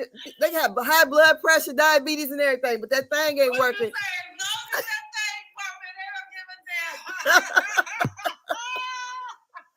Girl, they at the gas station getting them pills from the gas station. Lord.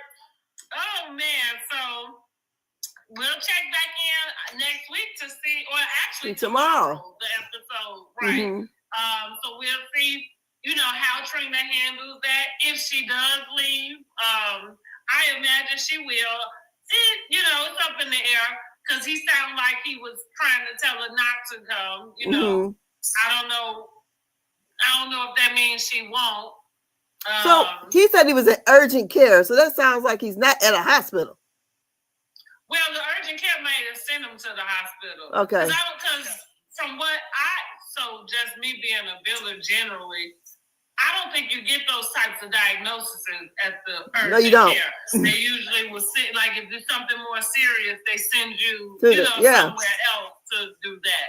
So at least none of that, besides urgent care, that part wasn't said. But for you to say that they said I have, or maybe they said they think, maybe that, like we didn't hear him say they think it is. It sounded like he said I have congestive heart failure. But I would have, because even the urgent care doesn't even have the testing, at most of them to do those types of testing that you would get that particular diagnosis. Mm-hmm. So I'm just assuming he got sent somewhere else and then got that. That's my assumption. Or maybe he already had it. And Could be too, because also I would think that would take, if you could probably find out in the same day, but I would think that would take some time. Yeah. You know what I mean? So could be. The way that they reacted, the way she reacted, it sounds like it was the first time she heard it. Yeah. So, and maybe that's why she on cooking. Maybe they cooking healthy stuff. I never paid attention to the cooking videos they do on Instagram, her and Vaughn. But it could, like, maybe, cooking healthy now for him or something. He's still kicking, so we...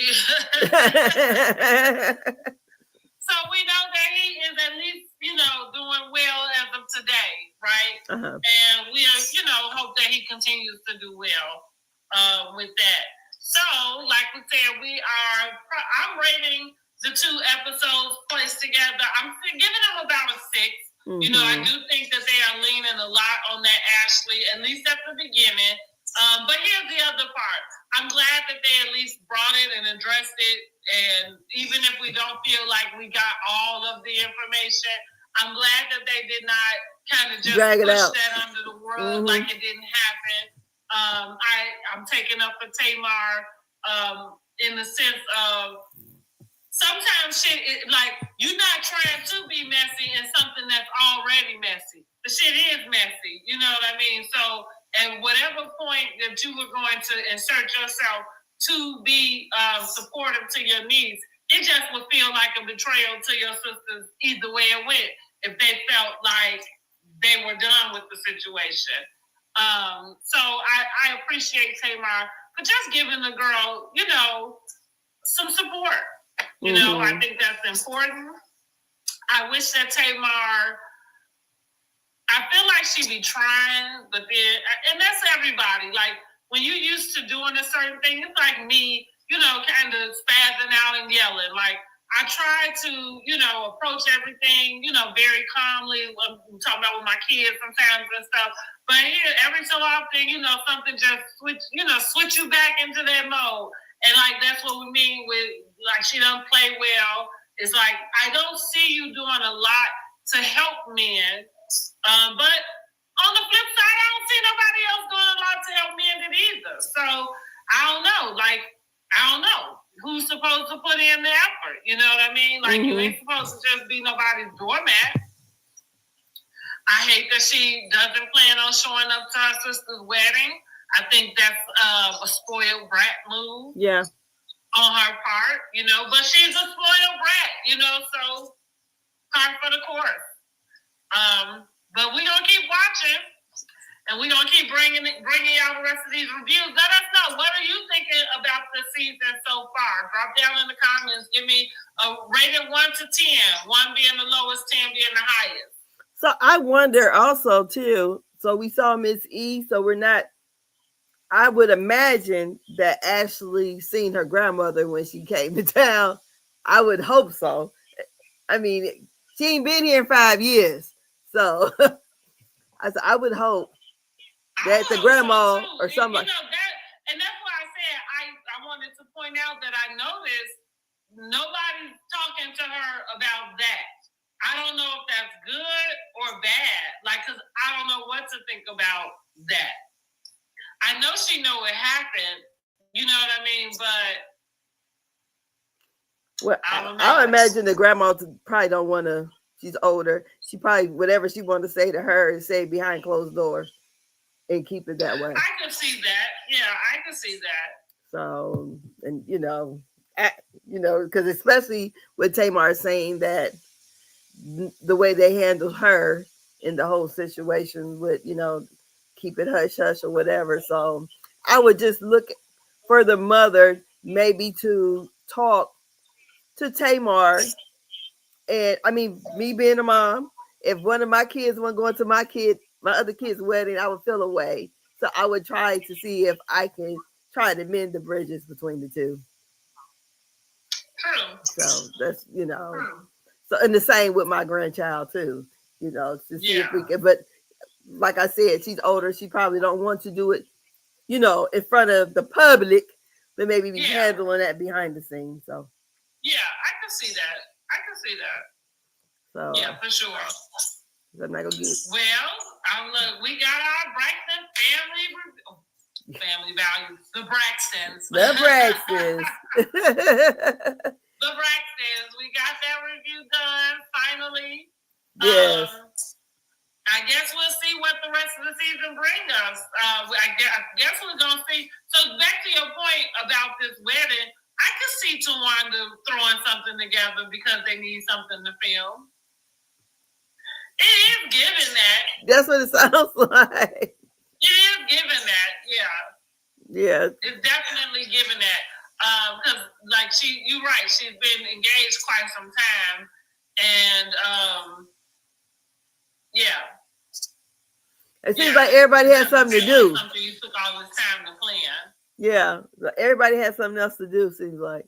Mm-hmm. So I was just wondering, did she just plan this last month? Say we getting married. Everybody got something else to do. That's what it seems like. But that's why I say they let Toni get away with a lot. And I feel like some people might feel like, well, she's Toni Braxton, and it's like, but she on the show with her sister. And so I would think that we could see her not show up like Toni Braxton with her sisters. You know what I'm saying? Yeah. I don't know. Especially. They let her get away with it though. Well, maybe she misses a lot, even throughout everything. So she misses a lot. When they first started, she barely filmed. So is she like the friend of the show then? No, she's a part. They've always had her a part of the cast, but I'm saying she's like I said, especially at the beginning. I feel like these last, especially these two seasons, and maybe the last couple of the seasons going back to the Braxton family values, she filmed a lot more. But when it first started, she wasn't at hardly nothing. And I do think maybe there was a part of her not wanting to be a part of it. Mm. Specifically, and because it was that's Tamar's idea and baby and stuff, as far as having them do the reality show and things.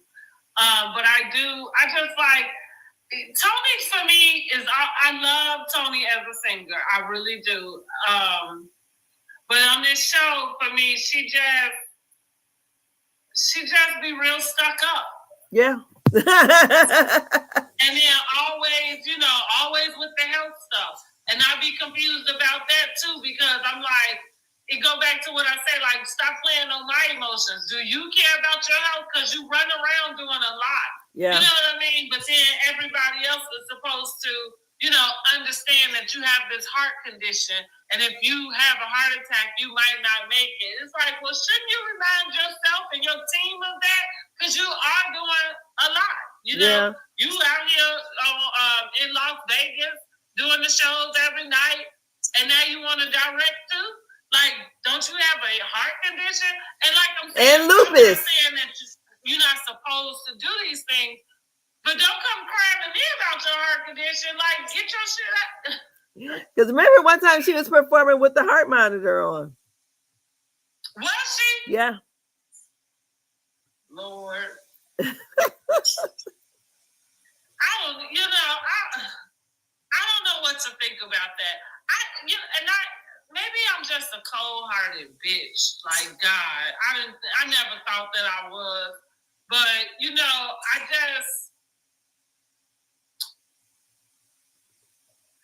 I don't know. I just be like, girl, she must stop got using these things to, like, to fool at people.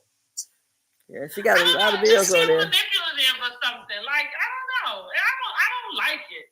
I feel the same way about TikTok sometimes. Like, so you can be in people's rooms and stuff, and you have a person, they go from room to room to room, and you got the same sob story. And I'm not trying to, like, diminish what a person's story is and what it is. Maybe I'm just, like, caught up in a survival type of mentality to where, like, there are things, like you said, it's not for public consumption. So there are things that I'm not running around telling everybody. Girl, people do a lot of stuff for social media, so yeah, they want that. So I got a way of rolling my eyes, like shut up. I'd have left the room. So I hear this. Right, what I'm saying? Like, get me out of here. And too, I do think, like, this is for me an escape. You know what I'm saying? Like, yes. I don't use this to get, filled in those ways. You know what I mean? Like, so I've kind of always been that way. You know what I mean? Like, even with friends and stuff, there's certain friends that are probably not going to know certain things. Exactly. Because I'm just not going to share those things with you. You know what I mean? Then it's other friends that get a little bit more, and not even, it's not even a huge group of that. You know what I'm saying? But yeah, it's friend here that we going to talk a little bit deeper, and yeah, when I'm feeling down, I'm gonna tell you why and what's happening. You know what I'm saying? Like, but so that's how I've been feeling about Tony. And look, and this is my other thing. It's always something with you. That's that. Yeah. And that's what I said. Maybe that makes me cold. But I have a hard time dealing with that type of personality too, in which it's always something. Mm-hmm. You don't have no good days? No. No. Yeah. Like, I can't. I know people like that too. I'm like, oh my God. And it's just, to me, I'm not going to sit it, even if I'm having a bad day or if I'm having issues, I'm not going to just tell everybody, because why? I'm going to tell you for what? So you can go and talk about it to somebody else? No. And you're not going to help me fix it.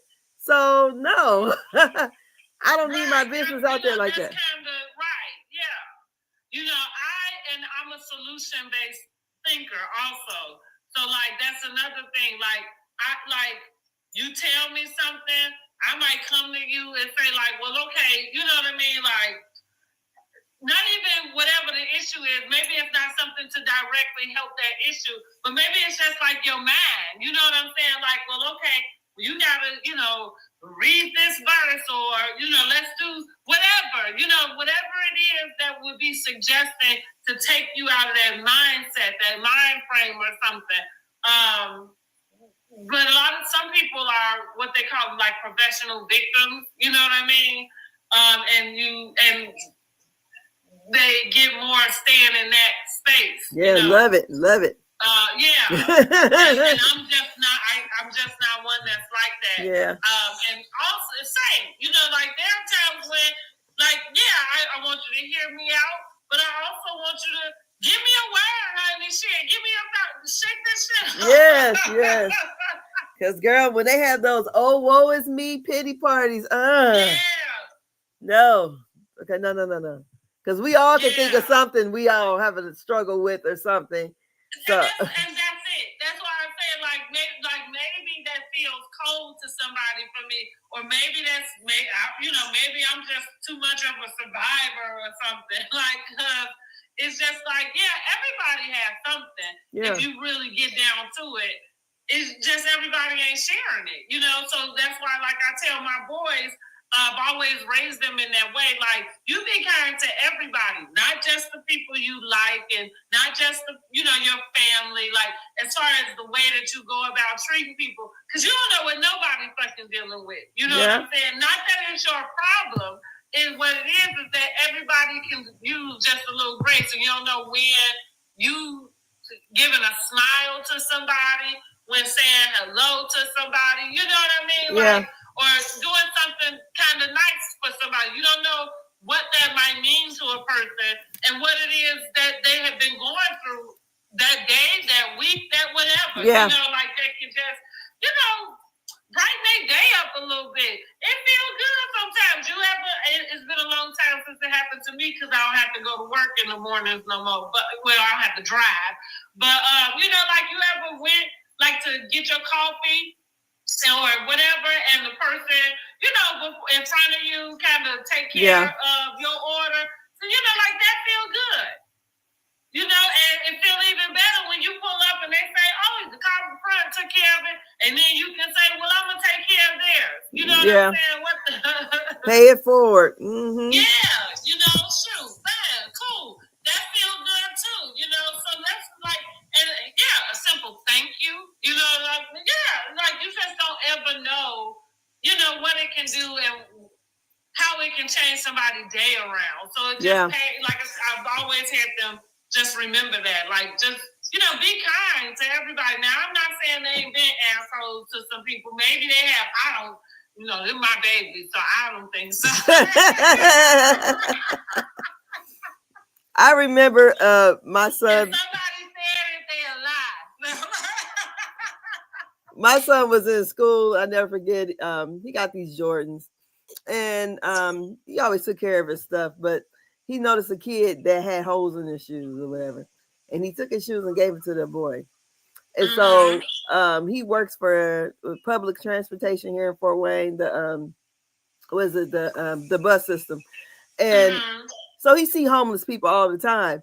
So one day he came here, he was getting one of his old coats so he can give it to the guy that always riding on his bus. I said, "Oh, what you doing with that coat?" He said, "This guy like he's cold, so I'm gonna just give him this coat here." Yeah. I'm like, "Okay, that's nice, because he's always a person who looks out for someone else." So and like I say, you might can't do it all the time, but you do it when it's put on your heart. You know what I'm saying? And like I say, you just never know if that just kind of would just change a person's perspective, day, whatever. So I'm like, "Oh, okay, that's cool." I raised a good kid. Most of the time. Yeah, most of the time. He's a good kid though. Yeah, he's a good one. Yeah, I think for the most part. I was like, that's what I say. Like, man, look, now somebody say something different, they a lie. Yeah, they're a whole lie. They a lie, and the truth ain't in them. That's right. That's right. Yeah, so I would give this episode, 6, 7, somewhere 6.5. But I'm looking forward to seeing whatever they have tomorrow and deciding. So, how many episodes you think this season is going to have? I'm about to look and see what the last season was, because, like I'm saying, if they are flipping back and forth to that dinner has to be the finale. Yeah. And if that's only 3 weeks, I'm going to say they probably, let me just look it up. I'm going to think about 6 or 10 episodes. Now, is she going to get married? I see 5 being listed on 2. Let me see, what did they have? They had 8 episodes in season 1. And right now, I can see 5 being scheduled. A total of 5 episodes. So you think Tawanda, she's going to be episode 3. So will Tawanda's wedding be included in the season or no? I'm thinking it is. Okay, so that should be the finale then. So let's see.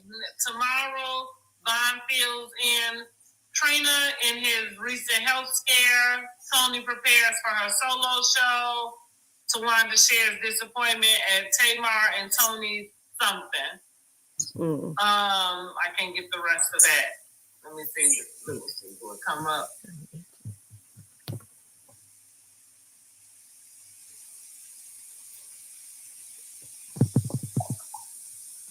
And then a sister dinner. Okay, so episode 4 is the dinner. So I'm probably wrong. So maybe Tawanda's wedding will be the finale. Okay. So it sounds like the dinner we're gonna see it play out episode 4.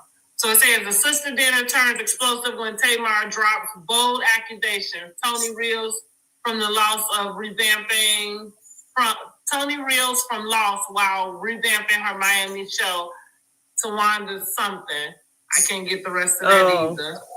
And then the Queen and I, Tawanda shower with gifts at her bridal shower. So that's episode 5. So maybe Tony will be at the bridal shower then? That's what Tony said she's gonna try to fit it in, honey. She got her show in Miami, honey. So she gonna try to fit it in. Okay. That's what she said. Well, I'm thinking she gonna get there, but like that's what Tony is always pulling that. She is a diva. Yes, she is. Yeah, she is a diva. She is always pulling that. And then, like even at the earlier episodes, it was I don't feel good. It was her lupus. We ain't heard nothing about this lupus since she came with the heart condition. So then the lupus probably attacked her heart, which made her heart probably, because that's what it does. Don't you still have lupus? Yeah. Where did the lupus go? It's still there. That's all I'm saying. It's the underlying issue. I'm saying, but you still got to worry about it both, right? I think what it does is attacks different organs. I mean, I understand that, but you still got it, right? Yeah, I don't think it's like getting rid of it. The heart issue, you still got your lupus. Yeah, maybe. I'm saying we ain't heard. She ain't had to lay her ass down for that lupus since she got the heart condition. That's all I'm saying. When she had to lay down and do the lupus, what did it do for her then? Well, she just couldn't go into anything, like that's what I'm saying. She, and I don't have lupus. I don't know how it exactly affects people. I've seen people have, deal with it in some ways. So I don't mean to sound facetious in the way that I'm describing it. I'm just saying she ain't had to lay down no damn well in a long time from the lupus. But at the beginning, a lot of stuff was she couldn't make it. She wasn't feeling well. She couldn't show up for this. She couldn't show up for that. She has to deal with her health. Now she got to work. Now she got to work. Yeah, now she got to work. She got to work hard for all the time the lupus had her down, even though she married a Birdman. I don't know. She might be paying alimony to that ex-husband. Oh, but damn. She might. What was he in? Because they make it. Well, I don't know what kind of residuals they get, but they not on tour because I keep asking about that. Well, like, shit. They pay on tour. Hell, he should be in another band or something. He play an instrument. Shoot. Yeah, but if he getting that Tony out here working her ass off, and if he getting that money, I guess he figure he can just keep getting that. How long have they been? Is that like forever? I don't know. Well, so the only thing I know is about females, but I assume it will be the same for male if you get it until you get remarried, right? Well, I didn't know if it was a like cutoff if you day. get remarried, that's why some people be not wanting to get remarried. But if you get remarried, then the alimony stops. So I mean, I only assume it's the same for a man. So if we married for 5 years and we're divorced for 35 years, I'm paying you alimony for 30. Oh, now you right. What you say? What you say? Ain't no time limit. Shit. God damn. Hell, I would. Girl, wait. That might be why so many fatal attractions and all. Well, shit. When is this junk over? Well, we've been divorced way longer than I've been married to your ass. What the shit? I'm over here. I gotta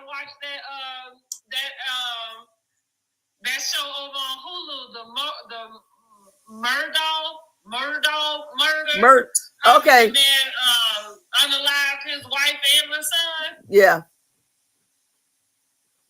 I don't know what he did that for, because now he's sitting up in prison. What good did that do anybody? Girl.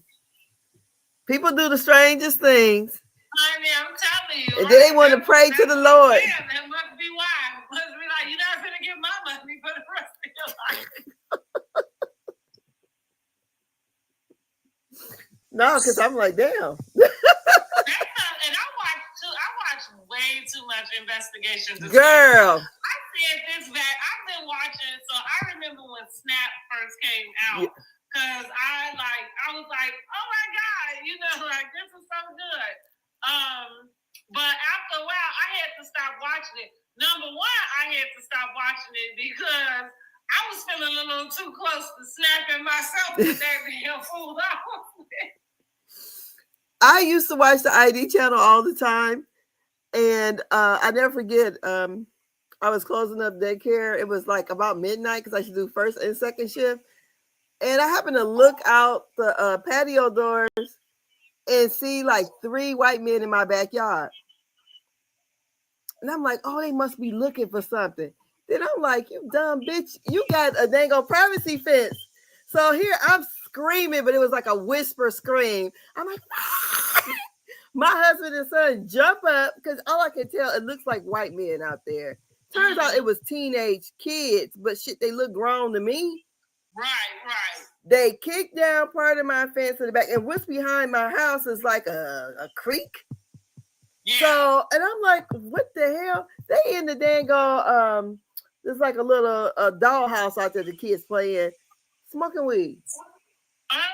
They came and put themselves at home right in your dollhouse. Girl, I said, kicking it place. Girl, I'm like, well, how would you? Because it's a privacy fence all the way around. Why would you come in this yard? Right. And my husband crazy. Right. Okay. I'm like, what the? I was so mad, but they tore down one of our fence, like one of the planks of the fence in the back to come in. When my husband come out the door with his gun, I'm like, I'm screaming at him like, stop, because I don't want, nobody to get hurt or whatever. Yeah. But, he's looking at, so when the police finally make it here, girl, they had the kids sitting out there in the driveway and they took them home. I said, them black kids, they would have went to, the juvenile place. You ain't lying. But they went home. You ain't lying about that one right there. Girl, I only got one $50 payment on my fence. I'm like, what the heck? But yeah, I watch a lot. I used to watch a lot of it. I thought we was about to have a home invasion going on. I don't blame you, honey. At least you had your husband there. Girl. I watched too much of it, and so it just make me so leery about dating and stuff, because I just be like, man, how do you know if you like never know a person? You know what I'm saying? Like, God, that just really is. Because I had my daughter to share her location with me. Now, she works for the railroad, but where she usually goes from here to Chicago. So she always stays the night there at the dorm.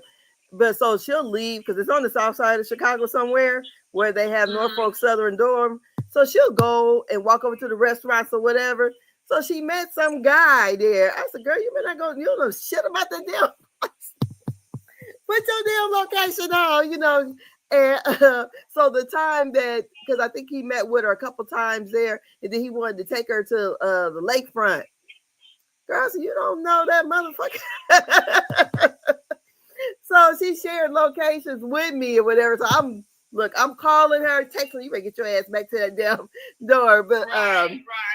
He was, a nice gentleman. So he took her back. But I was like, look, you don't know. You ain't in your own vehicle. You don't know, you don't know nothing about Chicago, even though you work there, but you're not out and about. So and I'm like, hell no. And I always think in the back of my mind, what if somebody do something to your kid? Watching these ID channels and you see how people do stuff. I'm like, oh no, that'd be the worst thing. Yeah, and for sure. And you don't know where they at. My kids have my location. Now I don't have all of theirs, but they got mine. Uh-huh. And like I told my son too, just because you grown and got your own place, when you leave and go somewhere, I expect you to call me. Because if you can't get a hold of me, you wonder where the hell I'm at. So if I can't get a hold of you, I need to know where you at. And I said, and that goes for my mother, because I remember we almost went in there and almost cussed my mom out because we didn't know where the heck she. Girl, she wouldn't answer the house phone or cell phone. Girl, in there sleep. And then had the house locked up with all the security on, so you couldn't even get in there. Yeah. By the time my little brother got in there, he wore off because we didn't know what had happened. And she was like, I had my phone on the charger in the bathroom, and then the house phone, because you got the house phone was in another room. I'm saying your house phone should be sleep too, Dad. Like, let her be sleep. Girl, but I get you. Yeah, she'll never usually be asleep that time of day. And I'm like, why isn't your phone by your bed? I was like, oh, girl, we was all kind of nervous, but yeah. I'm notorious for not answering in the middle of the night just because sometimes I just sleep that hard.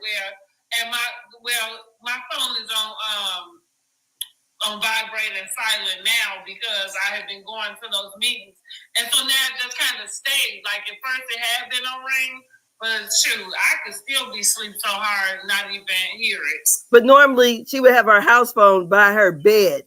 And I'm like, what? She said, well, that's in the other. The heck are you doing? You stay by yourself. What?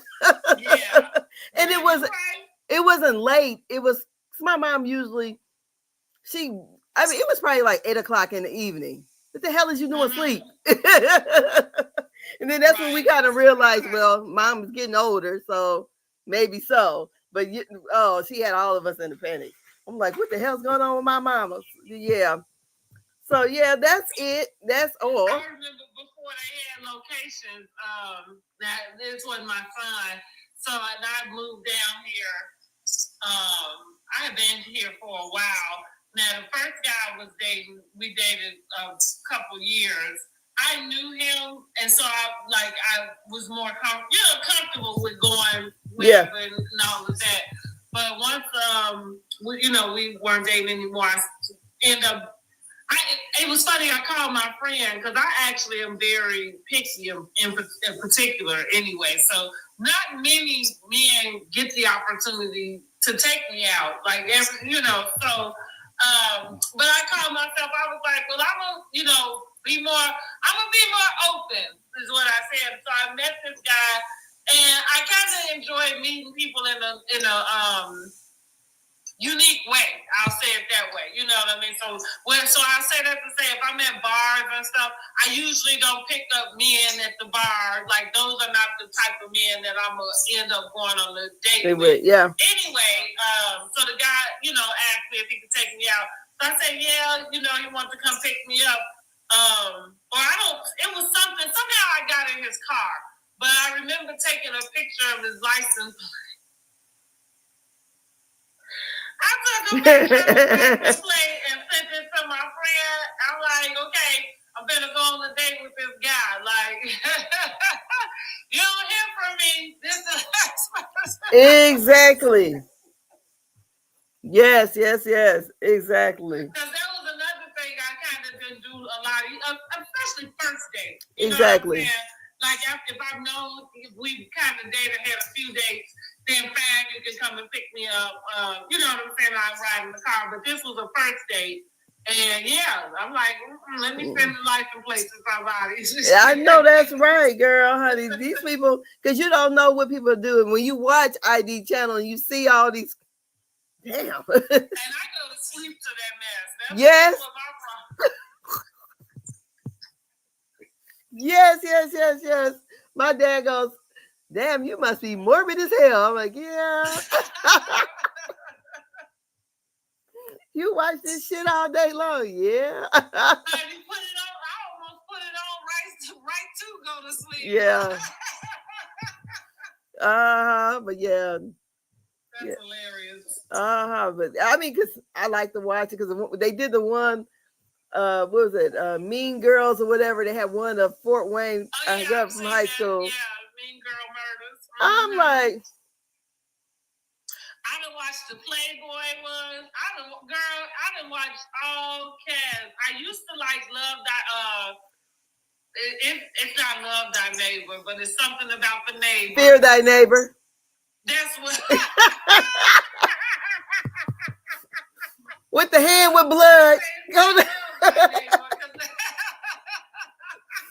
Yes, hit the hand go down with the blood on it. Yes, girl. Fear Thy Neighbor. And then I used to like the one guy, John Kincaid. Is that his name? The white guy?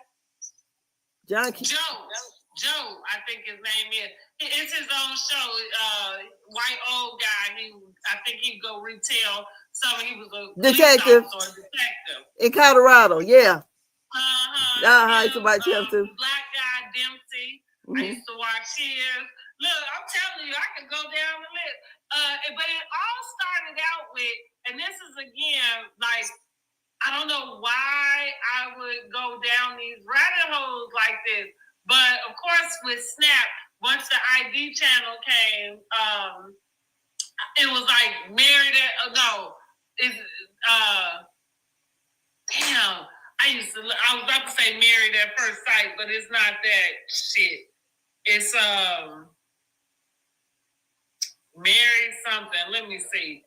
Good Lord. I'm about to see what that.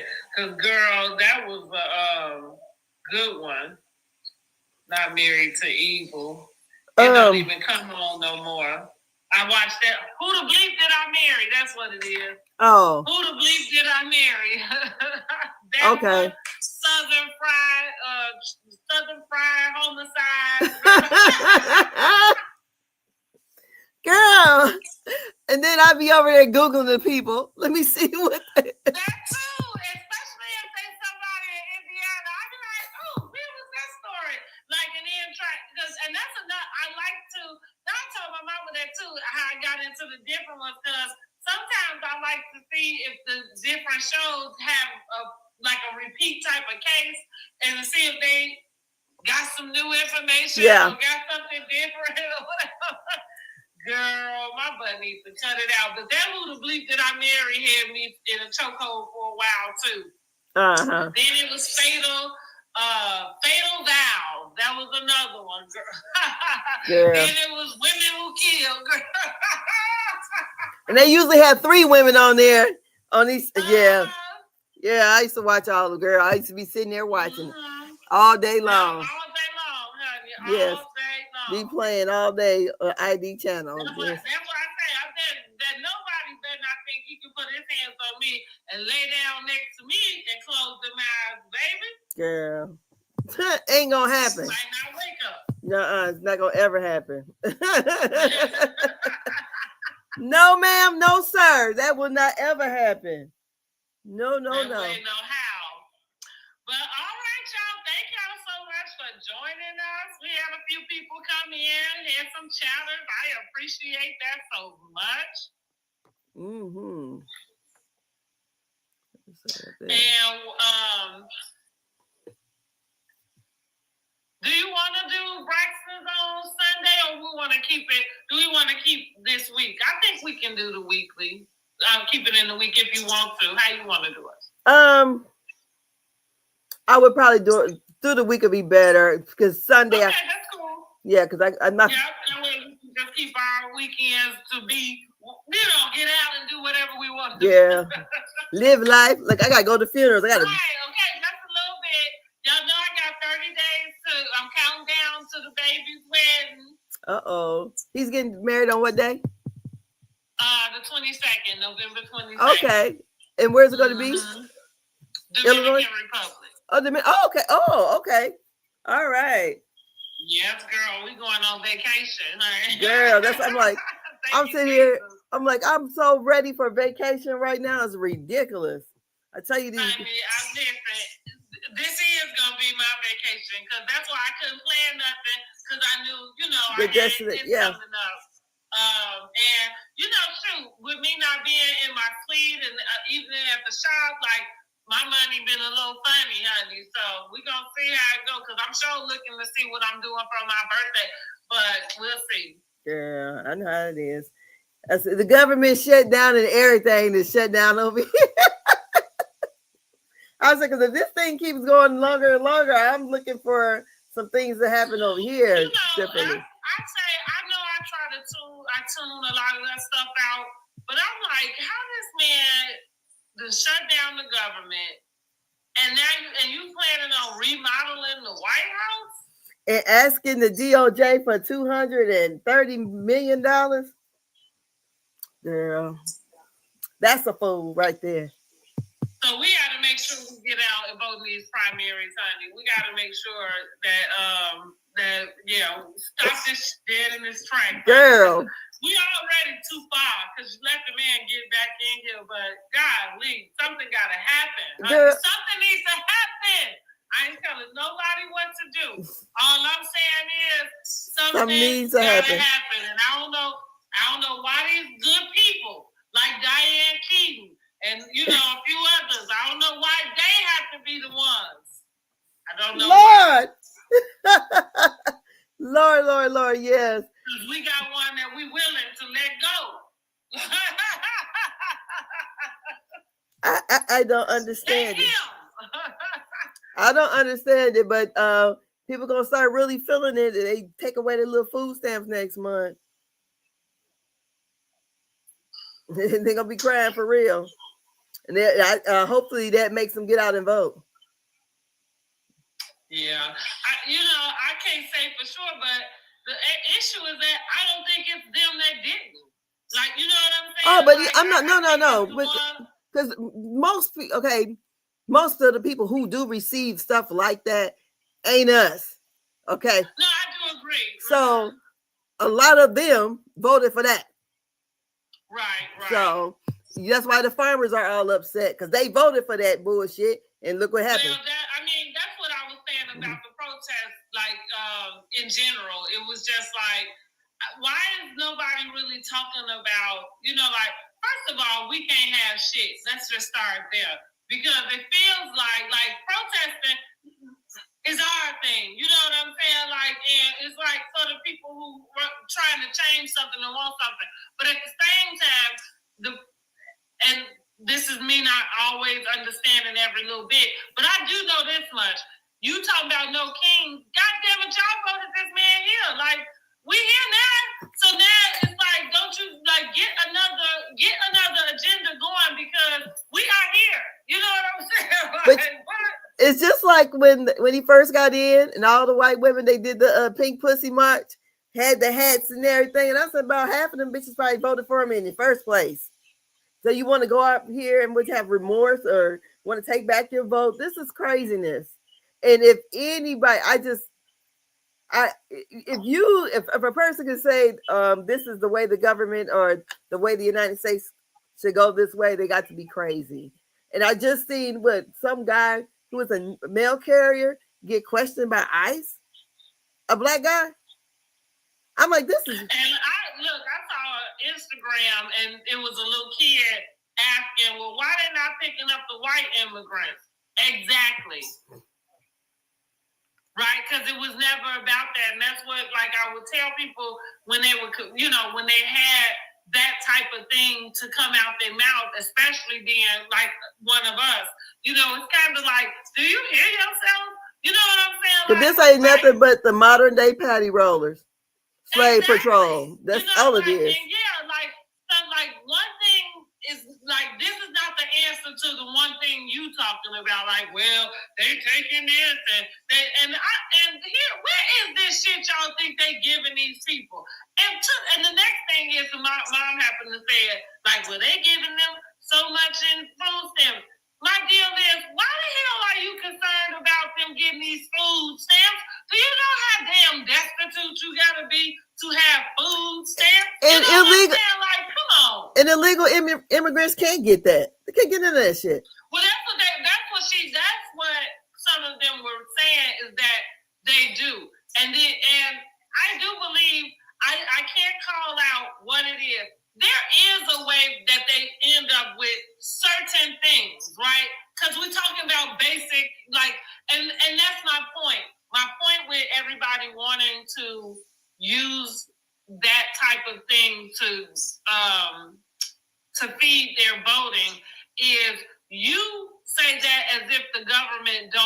that they are here.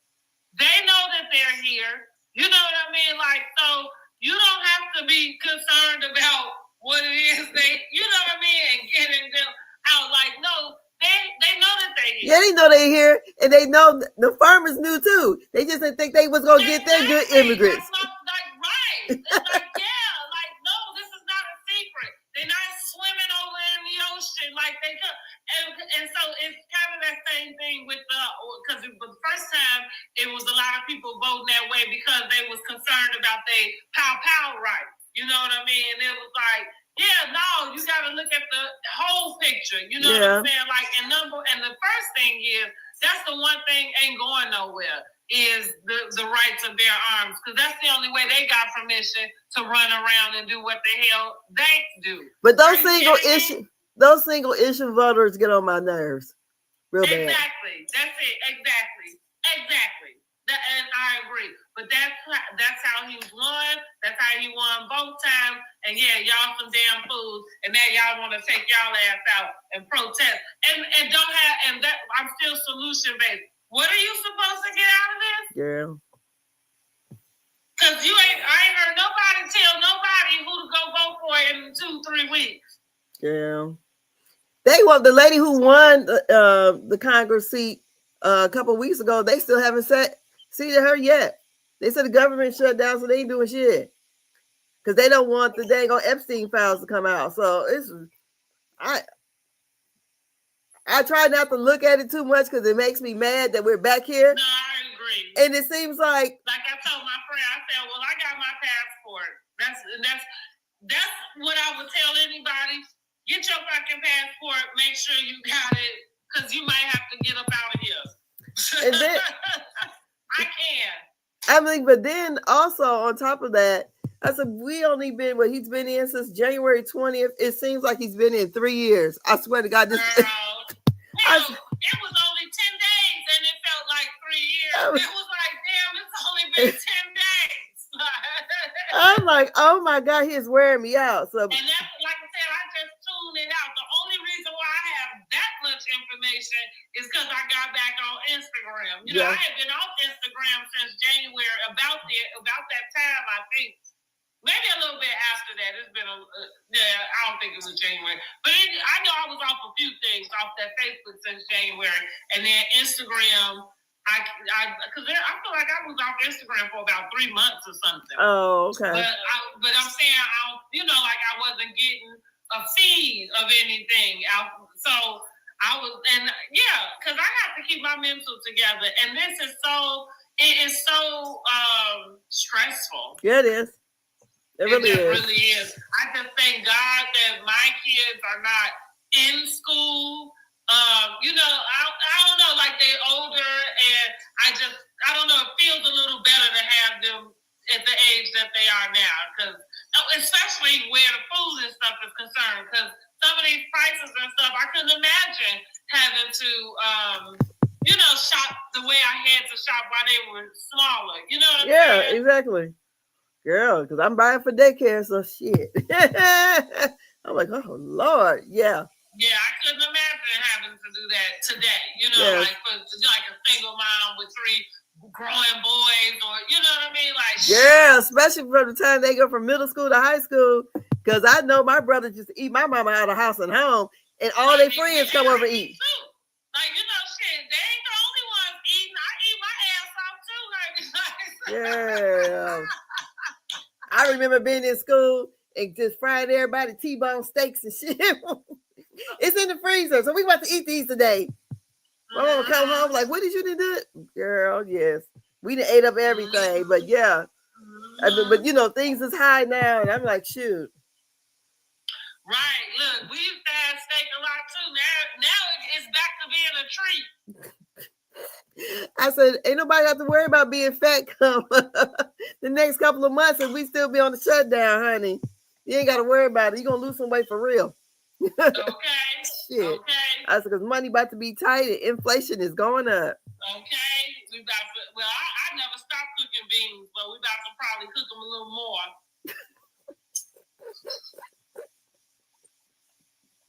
Oh my goodness, it's sad. It's sad, and I do feel sorry for people who really need those services. Like I said in the first place, the only thing for us is we know what to do. It's the rest of you motherfuckers that don't know how to survive. Exactly. That's it. We know what to do when you get like I said, hell, I never took beans off my menu because that was always something good and filling. You know what I mean? Exactly. Beans, rice, and potatoes. Like shoot, we know what to do to make some stretch, to you know what I mean, like just to make it through some hard times. So shit, good luck to the rest of y'all. Yeah, because honey, look, everybody complained about the cost of eggs. Girl, ain't heard shit since about them eggs. Not a damn thing. Take these eggs that's in my refrigerator and throw them at somebody's house. Yes, cost of eggs. Because I asked my manager that because I wanted to know. And the reason why I wanted to know was because I always had this mind frame that was just like, no matter what was happening, I'm like, I got what I got. You know what I mean? So like my mom was always good at asking me about the gas prices because she in Chicago. So she always kind of say, well, what the gas is out there? Because, gas is generally cheaper in Indiana. And a lot of times, especially there had been a time where it got all the way up to like $4, close to $5. And that, for sure, I could notice, right? Like it didn't. But most of the time, I generally didn't pay a lot of attention to what the price was. And that's what I told her. I said, well, I'm either filling up or, whatever I got to put in the tank is what I got to put in the tank. The price of gas doesn't change it. You know what I'm saying? Like, now, maybe it changed where I'm going, like if I can fill up or not. But if I got $50 to go in the tank, then $50 going in the tank. If I got 20, then 20 going in the tank, and it's getting me whatever, whatever it's getting me is what it's getting me. I think my mind frame was like, I'm not letting you tell me how much money I have to spend, Mm-hmm. So I felt the same way about like some of the groceries. So with that being said, when everybody was kind of saying this stuff about the egg, I felt oblivious because I'm thinking, and I buy eggs. Now I don't buy eggs every single time I go grocery shopping because a couple of the kids don't eat eggs. Me and Jordan were primarily the ones that eat eggs. And it's not every single day. You know what I'm saying? So I'm just saying I can get like an 18. And it can last for a little bit. Either way, my point is, even when I went to the store to get my groceries and eggs was a part of it, it was never so high that made me think, oh, those cost that much? You know what I'm saying? It was girl, I seen a couple. You either get them or you're not. You know what I'm like? What the fuck? I didn't. I wasn't paying $7 for them. Okay, I don't remember them costing $7 to me, but if they did, I paid it. If that's what I wanted, you know what I'm saying? But I don't remember. Mm-hmm. And that's the guys I'm instructing. Because I would, so that's my. But I agree with you. If you felt like they are, that's my point. Like you either go get them or you're not. Yeah. I think the only one that would harm would be like a bakery or what I'm saying, somebody who has to have them because that's part of their business. Yeah. You know what I mean? Like it's what they pump out. But we talking about us at home that go back to what I'm saying about we know how to survive. Yeah, I said I'm not fixing these. Just take that shit off the list, or if you buy them, you only gonna use them. You know what I'm saying? I'm cooking it for me, not for daycare, because I was cooking it for daycare. Oh hell no, not for the throw it away. Right. No, we about to do something else. The ones you pour out in the carton. Yeah, I said, oh no, we gonna just skip that all together because we is not. Didn't they have egg, like powdered eggs or something, girl? Let me. Egg beaters and all that. No, we ain't doing no eggs. Period. Forget that. Mm-hmm. We doing all the cheap stuff because they don't do nothing but throw it away. Yeah, but I hear that. My mom said, I've never seen so many people, so many kids waste so much food. I'm like, some mom was, you gonna keep this? No, throw it away. No, because she said, you don't want to wrap it up and they eat it later. These ain't my kids. Right. They don't eat the stuff. All they want is chicken nuggets and French fries. That's it. And not real chicken. They want whatever that stuff is at McDonald's. So no, I'm gonna fix whatever I fix. They don't eat it, throw it away. Yes, but girl, let me go. I gotta twist my hair up and get ready for this funeral tomorrow. All right, honey. All righty. Well, we'll be back Monday at 8:30. That's fine. Or 9. 8:45. Okay, 8:45. All righty then. Okay. All right, darling. Have a good evening. You too. Have a good weekend. All righty. Talk to you guys later. Bye-bye. Good night. Good night. Good night.